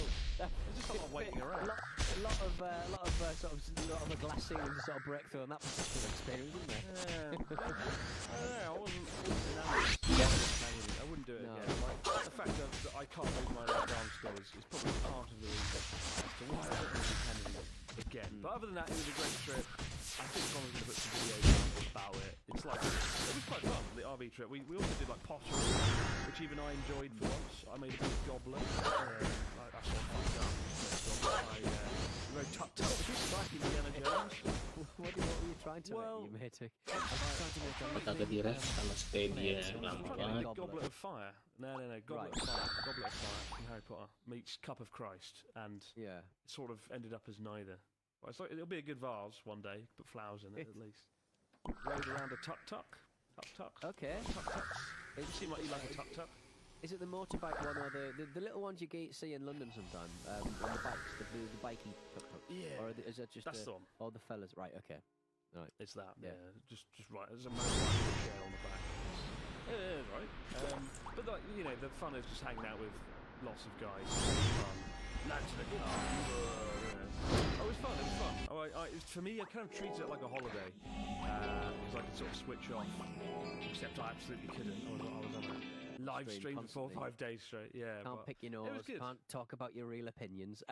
Would you Exactly. say that is there a kind of between I always think that if I'm on a road trip, I need someone who is more into the road trip than I am, and I would say that possibly if you were going to go with national stereotypes, obviously is it Ludwig and That's right. and is that how he says his name? If he was American or Canadian, he's over that way. Isn't he? American, right? And you've got Pete, and then you've got you and Connor.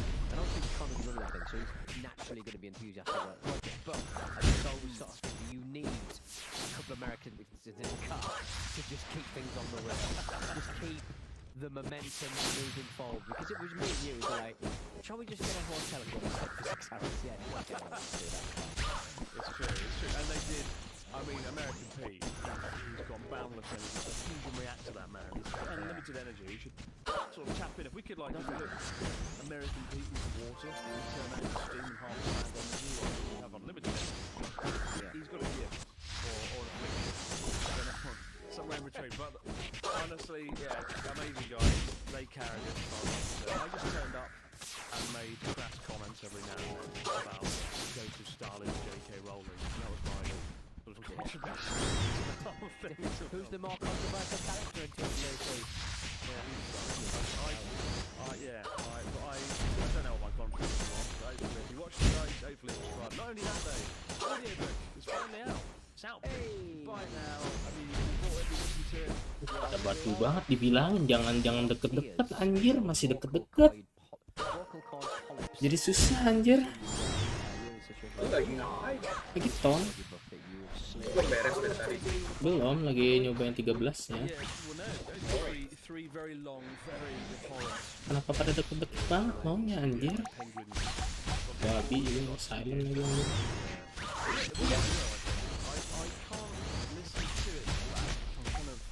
Embarrassed. Normally I'm watching back videos with me and whatever, but something about the audiobook, I really struggle to listen back to it. I just feel embarrassed, you know. I've just realised that I've got a lovely database of almost like a dictionary's worth of AI material for my favourite podcast I'm going to make. Because the audiobook, you'll say most words you're ever going to use. That's all I'm saying. So we'll be able to make a lovely kind of patchwork of sentences, words. So many words in your mouth. Fantastic. It's pretty scary. It's pretty scary. When AI takes over, it can basically create a digital replica of me through audiobooks and videos. But it's out now, guys. If you want to listen to the Abroad in Japan book, and you can't be bothered to hold the physical, as I can't, to be honest, it's the best way to experience it. Because I'm reading it, I try to put some emotion into it, but like you can't really do that. You're not allowed to. As I arrived, I was really sad, and then I was really happy because there was two. Like you have to sort of be one. I think we're forgetting, and that's why AI will take over. I think we're forgetting that you wrote it, the people who are going to be listening to will presumably be your fans. I think it's disgraceful what they're doing. Well, disgraceful or not, definitely outside. We've got a story this week from Brian. Brian, the subject of the story is a little bit sketchy. It's called I've been touched twice in 1 year. Good guy. Dear compunctuous Chris and proprietary Pete. God, tongue twisters are going to be the end of this. I laughed hard at the recent episode that discussed moments when Japanese have learned to touch random forms. I don't remember that story. Do you remember that story? Did we have a story about Japanese touching random? Begini anjir nggak dikasih banget bosan. Cobaan deh.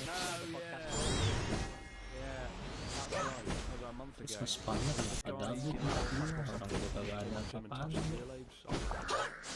We came to, I think he asked, is this normal? To which we very quickly said, no, the person you were hanging around with was very, very weird. The story continues. I've now lived in Okinawa for just over a year, and I've started writing a column due to the strange and interesting things that I've seen or experienced. The purpose of the column is to share my experiences with the people of Mississippi back home that would never normally be exposed to the similarities and vastness of the two cultures. When I heard about a man with very nice earlobes, it reminded me of two occasions that I was a part of that were very similar. The short version is, when I was at the Sapporo Snow Festival earlier this year, and a drunken college-aged Japanese woman ran up to me, cupped my bushy ginger beard in both hands, and screamed, "Kuma-san, Mr. Bear," in my face, and then laughed and ran away. I could smell alcohol on her breath, admittedly. I'm sure that her boldness was derived from the liquid courage in her bloodstream. The second uninvited touch was nearly a year ago from a new mother of an infant who found out that I had newly arrived to the island. She wanted me to hold her baby. At first I was flattered, but I soon realised I had nothing to be proud of. She wanted me to hold her baby so it could absorb some of my bacteria in order to strengthen its immune system. Are you kidding? Are you kidding? She explained my unique flora and bacteria to her baby. She just wanted me for my dirty body. Oh my lord. For weeks after I held his baby. For weeks after I held this baby, I was terrified I would have transferred some of my traveller's blood to this baby and would be blamed for getting it sick. Nevertheless, so far so good. All the best, guys. Brian, the bacteria-filled guy with the Akhirnya ginger kelar. beard Big from bag of Mississippi. bacteria. Could you not have done like when Ric Flair used to wrestle back in the day? If there was wrestling. Gimana ya? Bisa kiri gua. Razor blade in his on his person, he'd cut his head and he'd bleed. Just a bit of colour. Oh my god! Very dramatic with the crimson mask. Could you not have done that at that point? Just jammed something to his head. There's blood on the baby. Yeah, enjoy Hep C, baby. Too much bacteria for you. You mothers can't stop touching me. I fear that's the fast track to deportation. To be honest, mate. You're not newly arrived in dirty Okinawa. Well, yeah.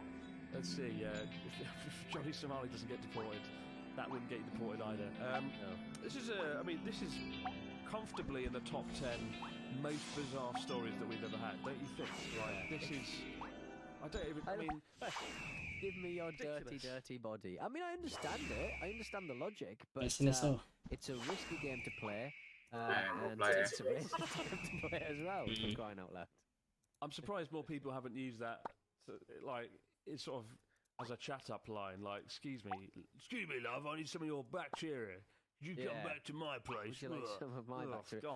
I mean, if she's taking this to its logical conclusion, presumably that kid's getting bathed in a toilet.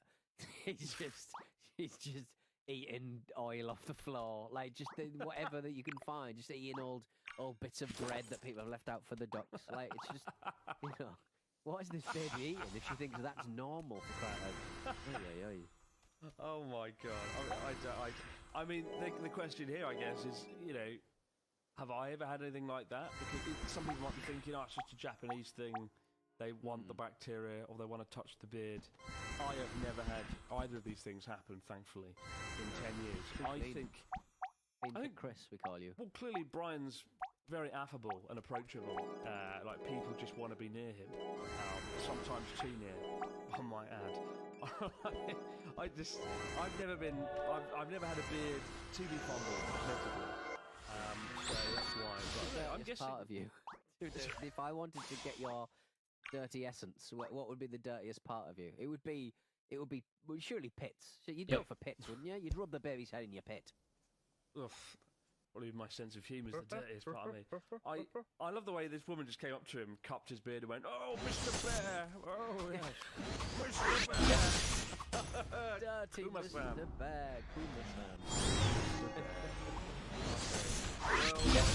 Well, that is, what a great story. Japanese people are generally pretty germophobic, so it's an outlier. Well done, Brian. Let me know where I can track down your column if I want to read it. This is the level of stories you have. Right? You got me excited. This is the dirtiest column in Japan. But speaking of dirty columns, over to Pete Donaldson. Pete, what's going on in Japan this week, Pete? Di hit soalnya sama bosnya suka ngeluarin hit yang sakit. Outside in Izakaya, Yang sakit itu suka ngincer orang lain. A notice has been posted by the management. At the top was an illustration of a cute yet cheerful samurai, bowing deeply, as in greeting, but the words below were decidedly less welcoming. The first line of the notice, written in Japanese, translates to, because our staff can only speak Japanese, which is repeated immediately. We don't allow customers from overseas to enter our bar. Bars with Japanese only, we've seen it time and time again on the podcast, but they are becoming increasingly anachronistic as we kind of shuffle on down this journey we call life. But they're really, it's usually bars that are kind of like, snack bars or like cafes that are basically built towards the Japanese businessman, the Mexican economy kind of things, rather than just straight the izakaya. But the notice has been up there for a year. It's only just been sort of put by people who are obviously quite common. And now our residents have reported it to various government departments, including the Tourism Division and also the Okinawa Convention Bureau. And then obviously the Tourist Information Government, the government of the police, top round and said, no more of that, please. Take that sign down. You cannot exclude people who are. But the owner says whenever people kind of put this meant, even though we didn't. The owner claims the notice wasn't meant to be taken as discriminatory. We only have one person working in the dining hall and one person in the kitchen, so we don't have time to spare for customer interaction. Aduh, We mana have nih no jatah intent of gua? discriminating. Disclaimer on the sign says that the staff speak Japanese. Fine, but like Gua nggak minta tinggi-tinggi, gua cuma minta sepatu kuning doang. outside Japan to actually, come in your place. Gua sampai sekarang belum dapat sepatu kuning, Cuk. Padahal emas lebih gampang drop, tapi weapon sih yang lebih gampang. I mean, equipment biasa suka drop sih. Kalau nggak accept loading kah? Oh, nyangkut. Di gua kagak nongol.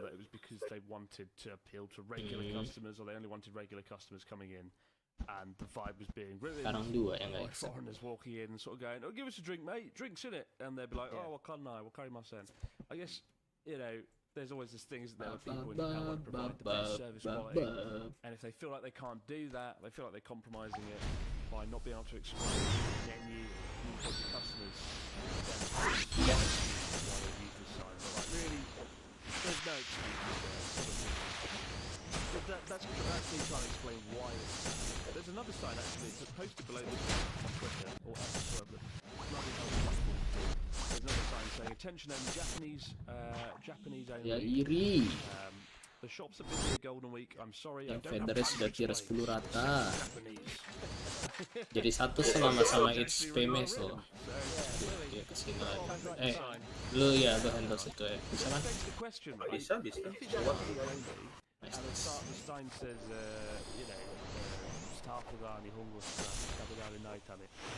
our staff can't. Penetration lu udah 100 berarti ya? Hah? 60? 60? Oh, sakit. If I walked in, I was like, would it be fine? Or would it like, no? I think it probably would be fine. Surely they've just written rather. They could have said, I mean, it's a fucking bar. Let's make that very clear. I mean, it's quite easy to... Bangsat, gue di luar tornado masih kena. It's just there's so many Suka solutions. gitu emang.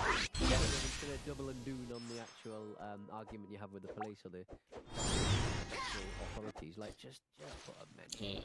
There's definitely a thing there when you walk into a small medium bar or in the car in Japan, in more rural areas, there is this moment of dread sometimes. You open the door and the staff look up and they go, fucking hell. And you can see the That's right. That's right.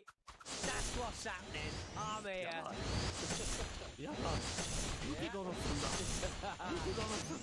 I'm gonna drink you dry. Anjing gue yang diincer.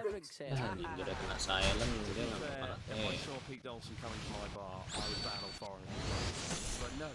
Yeah, I'm Panasnya tuh murah so cuy. I kind of get, but like, I guess the last time I experienced just not being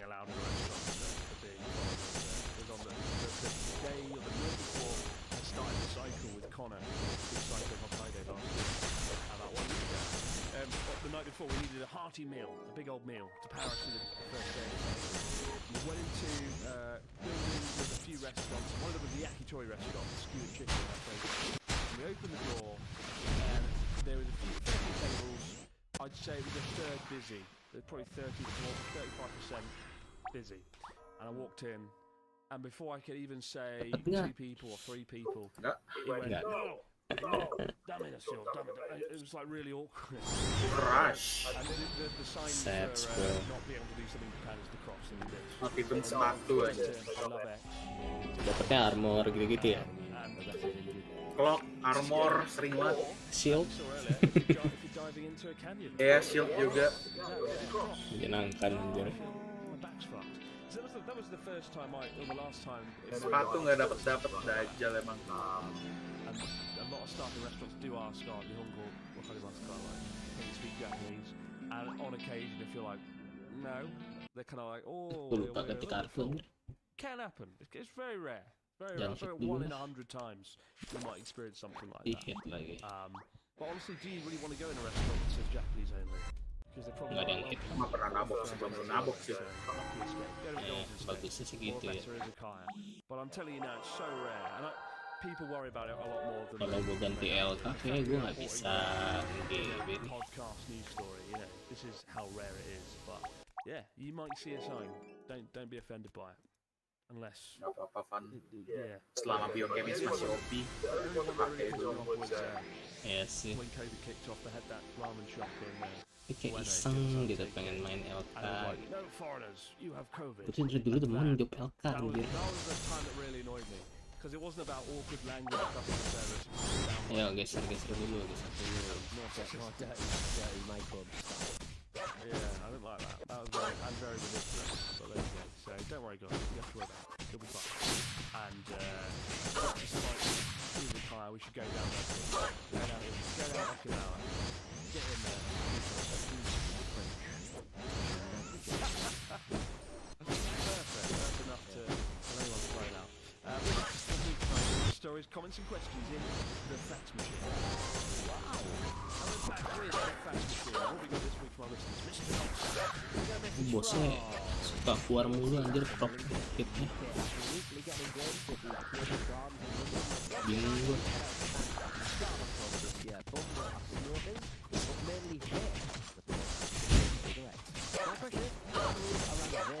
Can you even buy them over there? I don't think the specializers had it and you hit all that.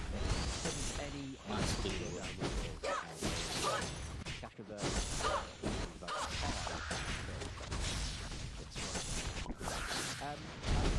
Last time I was there, nobody took the bit. Is that fair, Chris?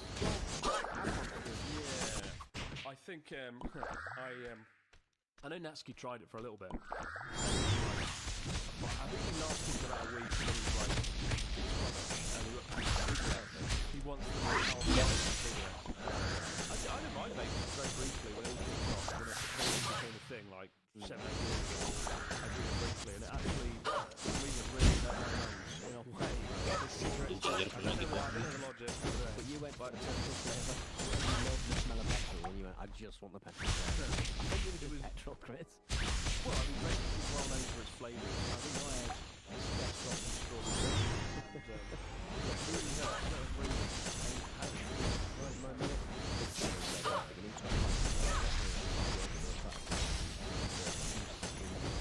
We found some, but just for fun, Chris. I think vaping is the same. I think you go outside, you've got to go designated cigarettes box. Officially. I don't think Natsuki cares. Natsuki abides by the rules to a certain extent. Zong lagi. You what? Fucking delicious Yggdrasil anjing gue pakai 5 tadi. Jack Daniels. For some reason I Yggdrasil berry. Yggdrasil berry mas sering gue pakein anjing. Sayang anjir. Gak habis-habis tay. Anjir gue tinggal berapa cuy? Tinggal 20-an kali anjir. Hina tay. Gue punya gak bisa, sekarang gue sering pakein tau. Bahkan buat bossing. Or you couldn't, but the person next to me was. Well, I came back from the Bahamas on a plane from Bahamas to London once. I was sitting next to this woman. She was smoking this vaping away, and I remember she let me have some, and I felt really cool. That was the coolest I've ever felt. Sitting on the back of a British Airways plane, vaping away. We've got a story from John from Oregon. He says, "Hello, conscientious Chris and philanthropic Pete. I'm going to Japan." What have you done recently for charity, Pete? What have you done? Just talk to them for a bit. Oh, God. I'm going to Japan in early November, and knowing that cannabis is highly illegal in Japan, I was curious how I should answer honestly when asked what I do for work. I work in a laboratory where I make cannabis extracts and concentrates. That's pretty cool. Is there still a massive stigma in Japan surrounding the herb? Should I lie and say I do some other kind of work, or do you think it would be met with curiosity and questions that I can't answer given my limited knowledge of the Japanese language? Love all the work you do. Listen to the podcast. All the best, guys. John from Oregon. I think people will be in awe, actually. I think they'll be like, what? Oh my God, how? How is this possible? You know, I think most people in Japan are curious about cannabis and marijuana. Like, they're kind of curious. And, I think it'll be cool. I think you'll get a free drink. Go in a bar. I think so, yeah. I think it's seen as being quite naughty and cheeky. People smoking weed, obviously, in a place where you get in a lot of trouble if you take it. I think the question is, what would John's fake job be, though? I think if you're talking to someone over 50 or 60, then they might be a little bit like, oh my God, that's so bad. But also, it's legal outside of Japan and America and a lot of other countries that are smart. Yeah. It's legal, right? And so, what's bad? While it's illegal here, it's still legal overseas, and I think Japanese people don't see it as bad. Therefore, it's legal elsewhere. I'm not sure. I'd be curious to find out. Feeling lu ada Pris gak ya? Camila. Well, he's not done it in Japan. I think he might have done it overseas. I can neither confirm nor deny. But and it ended badly. But anyway, but ended very badly. God, what awful. But anyway, I think, John, if you're going to come over here and lie about your job, say you're an astronaut, or you work closely with the president, because my students believed that I was friends with the Queen. So anything's possible. Closer to her than I am. Iqbal tuh dapat dari mana aja sih? I thought you meant in death or something. Dari weekly tukerin. Dari weekly. Dari itu coin shop kayak lu bisa tuker cash pools gitu.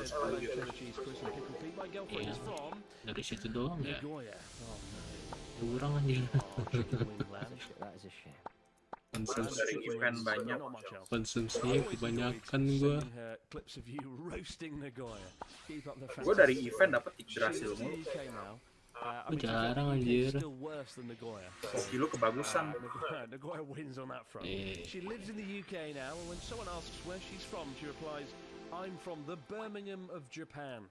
My questions are, what cities in Japan remind you of other cities in the world, and when is the Nagoya video coming out? I would watch it 5 times at least. Jack from London. P.S. I actually like Nagoya. Well, Jack, you have to do a follow-up email letting us know what there is to do in Nagoya, because I'll be damned if I know. And you've never been, right? Oh, yeah? I had to see what was going on down there. And I went to a nightclub that was full of South American people, and I saw a statue of a dog. And that's all I can really remember from my trip to Nagoya. But it wasn't as bad as you sort of made out, to be quite frank, Chris, and I think you should apologise to the people. What floor, my friend? Okay, nice.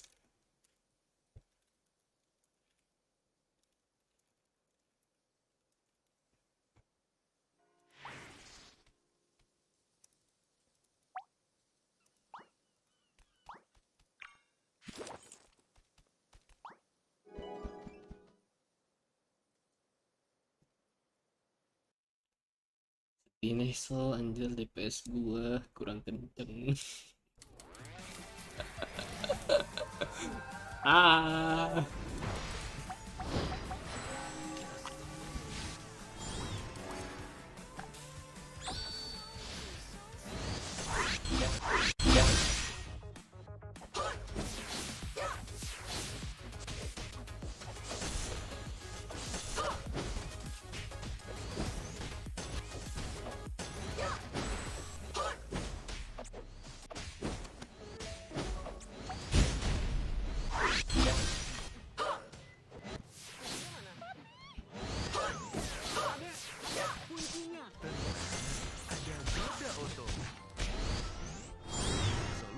aman, dijamin pasti nyaman.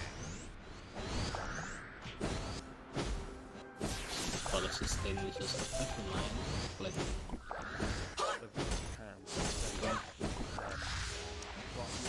That's probably it. I don't know what the Nagasaki of England is.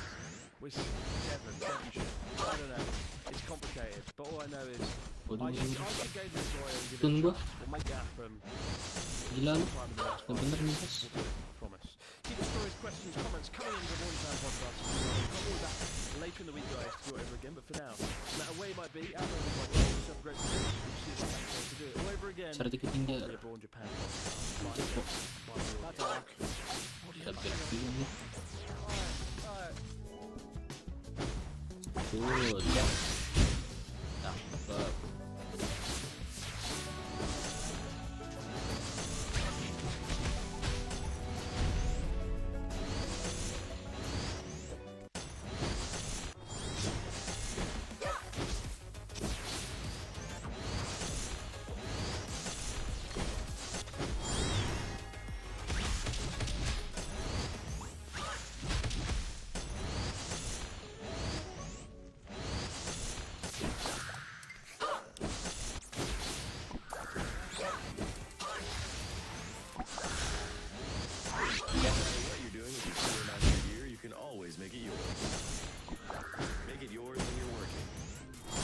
Dajjal.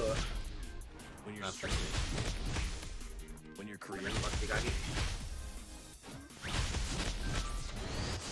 when you're in the game,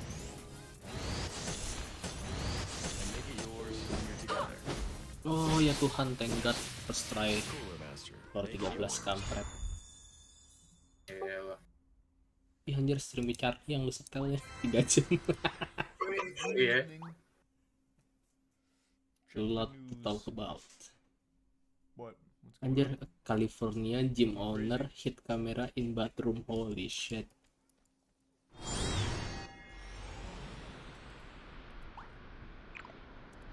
Gue udah bingung apain mau di setel. Ya asal suara doang, ya udahlah itu aja. Mac 2 dong, Mac 2. Yeah, we got some plans tonight. Taruh tergestel tuh. Pengion anjir, gue nulisnya bodo amat anjir. Pengen zero Mac 2.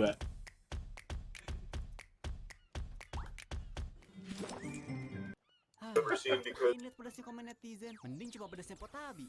Baru Potabi sapi panggang. Bawel Potabi ntar gue beli besok. Bima iklan mulu anjir. Dia tau banget makanan favorit gue Potabi anjir. So I have a huge passion for fun bad films. So I was very excited to see Meg today because Di nomor tempat gue lagi diskon tuh yang murah. Lumayan. Oh ya? Of course a bit stinky. 8.000-an segini. Enak anjir, yang gede ya? It's going to be a bit. Iya, yang gede.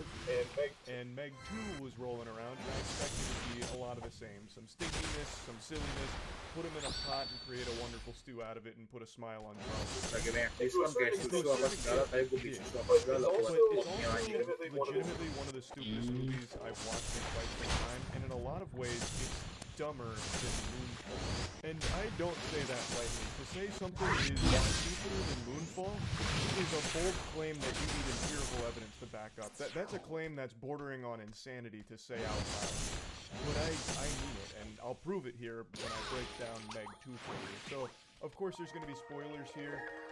I'm just gonna rip the band-aid off right now. I don't think you're really going to watch Meg 2 for the story. I don't think any of them going to this film for the narrative. You know, no one's watching porn for the plot, and no one's watching Meg 2 for the character relationship and the overarching plot.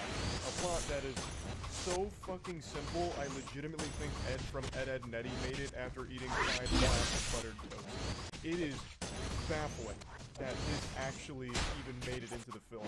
It should have just been a montage of shark carnage and Jason Statham going, "What's up, chum?" And What's up, chum? That's an actual line from the movie, by the way.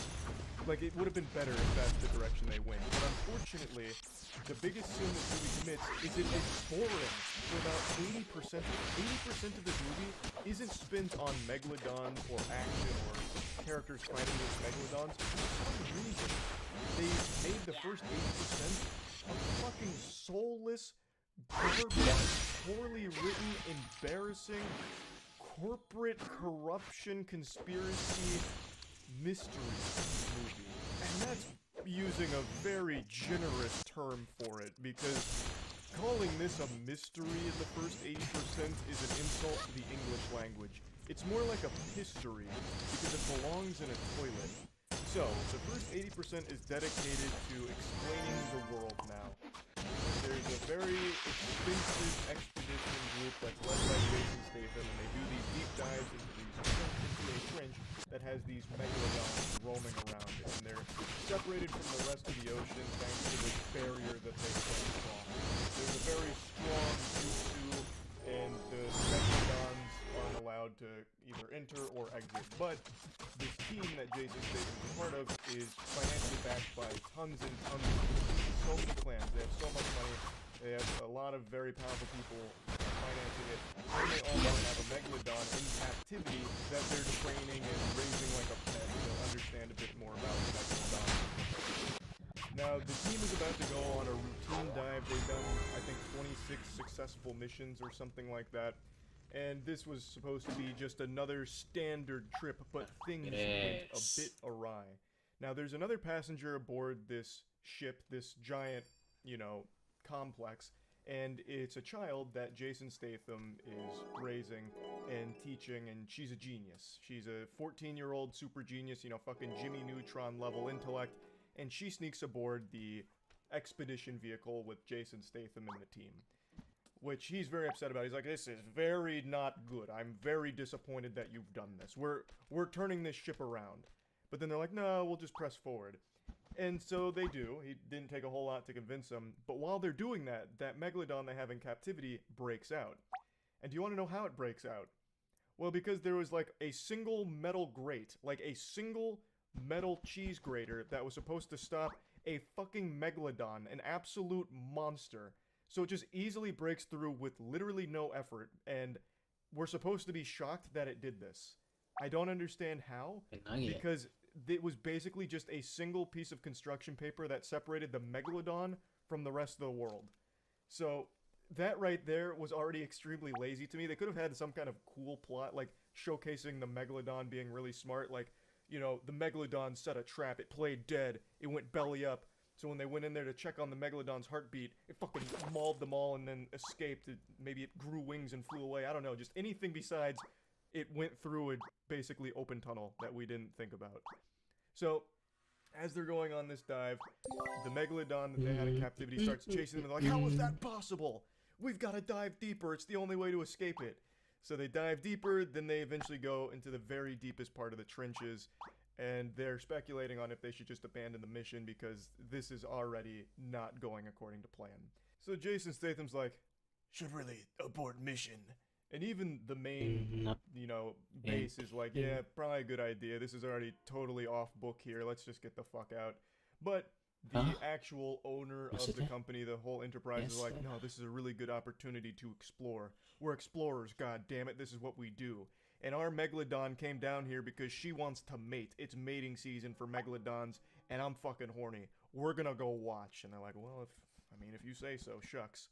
So they continue to go deeper into the trenches, and then they stumble upon an underwater base.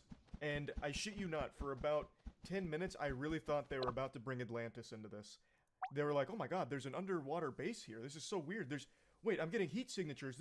There's living creatures on that base, and I was like, oh my god, they're going to do Atlantis. Terlalu demen gue sama Charlie ya. Dengerin suara iseng banget. Turns out there was a different company, a shadow organization that had the same access to the technology they did, and they had this underground base that bidding semua. Ngapain liat pedasnya komen netizen? Mending coba pedasnya Potabi. Baru Potabi sapi pangang. Bawel The explorers stumbled upon. And this is where the corporate conspiracy starts to unfold. They start wondering, how is that possible? We're 25,000 feet deep. No one has access to this kind of shit except us. What's going on here? There's fishy business, and I'm not liking the smell. So then we get to go into one of the bad guys' submersibles, and he's like, oh, they stumbled upon us. There's only one option. And then the guys, there's like a team of 3, and 2 of the guys are in these like underwater, you know, fucking Gundam suits, and they're like mining away at barnacles, and they're like, no, don't do it, wait, no, don't do it. He's like, I've got to do it. They've seen us. They're like, no, please don't. And he just blows everything up, including himself. He doesn't die from it, spoilers, but he blows everything up in the trenches, which blows up the barrier, like the genjutsu that keeps all of the megalodons in the trenches. So he blows that shit up. He blows up the heroes' submarines and everything. And then they're in a big scramble because they can't escape now because their submarines are fried. So they get into these high pressure suits and they start making the walk on foot from the crash site of the explosion all the way to that base that they identified. Now, just to put you in the right headspace here, it's a fucking slow and it's already been like 30 or 35 minutes by this point, so it's a slow burn. Mega 2 puts the megalodons in the back seat. It puts them as like sidekicks.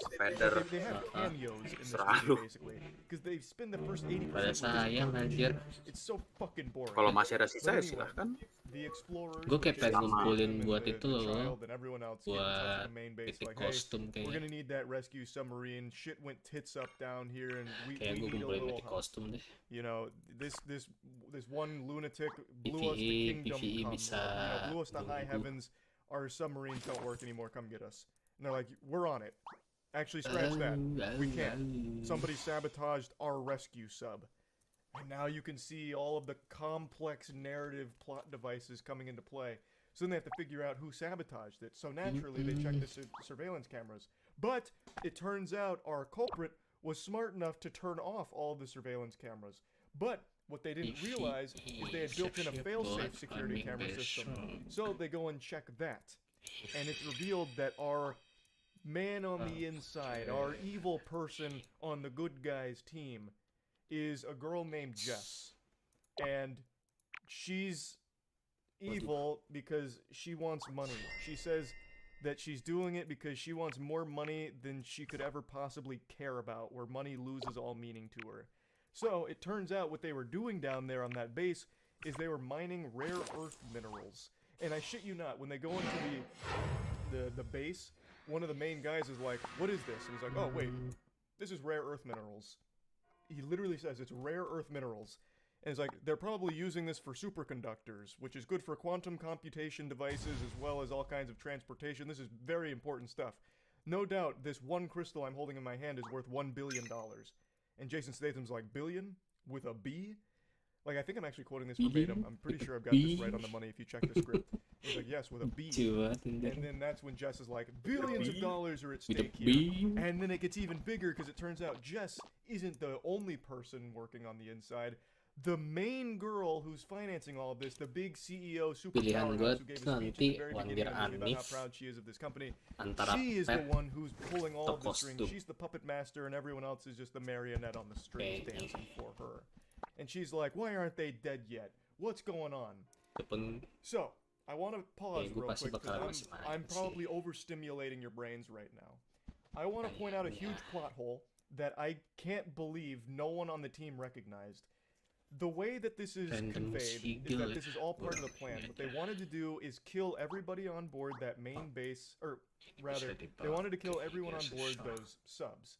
That was the plan from the get-go, I believe, unless I missed a crucial detail.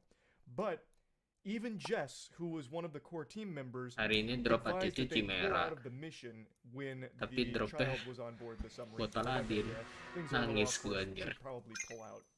So if their plan was to kill them, why would she advise that? Plus, there was no plan in place. The only reason this went so wrong is because the Megalodon unexpectedly broke out. None of this was planned or orchestrated. And the only reason there was ever an explosion in the trenches is because they accidentally stumbled upon that secret base and mining operation because they were trying to watch some sharks fuck. Like, all of it was pure happenstance. None of this was planned, and yet every step of the way, that evil lady CEO's like, you know, why aren't they dead yet? We talked about this. You sabotaged the rescue vehicle, did you not? How could they still be alive? Like, as if it was all part of the plan. Even though there was clearly no fucking plan.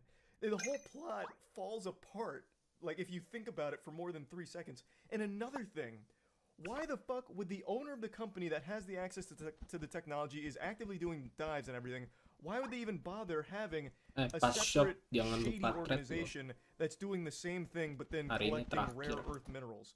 Like, they're making billions of dollars off the rare earth minerals, but they could also still be doing that with the explorer team. They could just say like, hey, we're also going to send a mining team down with you. Like, I don't think anyone would care.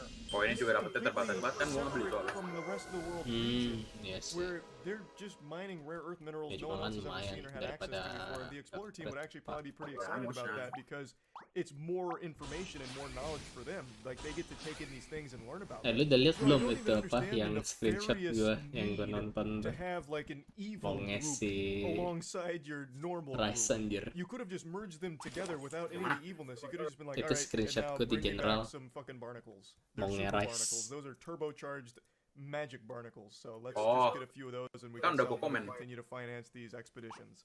And I don't think anyone would back out.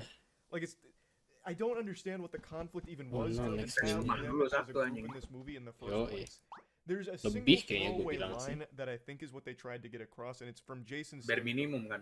He said that rumah kan juga ada perbedaan coy tingkatan rumah. Rumah ada yang cuma 100, 200 juta ada. Oh, nah, ini rumah yang emang. Standarnya rumahnya yang 2M lah ya. Oh iya, rumah yang really weird dynamic there. Standarnya 2M, belum termasuk tanah itu rumah. We can destroy the planet from gatel tangan gue anjir pengen coba LK sih. Cuman gue mau coba LK juga nggak ada gimmick, nggak ada apa-apaan sih.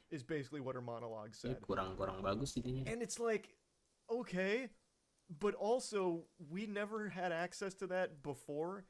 So you're right, no one would know, and you're not really destroying the planet. They were literally chipping away some of the like crystals on the side of things. They weren't. It wasn't like deforestation underwater. It was like actually a very small scale operation with only like a handful of crystals. Like, it wasn't that big of a deal, really. So they did a horrible job of showcasing why the bad guys are doing what they're doing in the first place. So now let's get back to the plot. So they're walking from their destroyed submarines and their high pressure Power Ranger suits to go to their base that they found and then take escape pods to get to the surface. And along the way, things get messy. There's like some deep sea creatures with some sharp teeth that start biting them. So our people start shooting back with their spear guns. One guy gets abducted by a giant squid and he dies. You don't see it, it's all off screen. Another girl gets eaten by a shark, a megalodon. You don't see it. This is a PG-13 movie, so they don't show any of like the carnage or anything. So pretty much every death in this movie is either off screen or cut away from right away, which doesn't make any sense for a fucking movie about sharks killing people and killing sharks in return.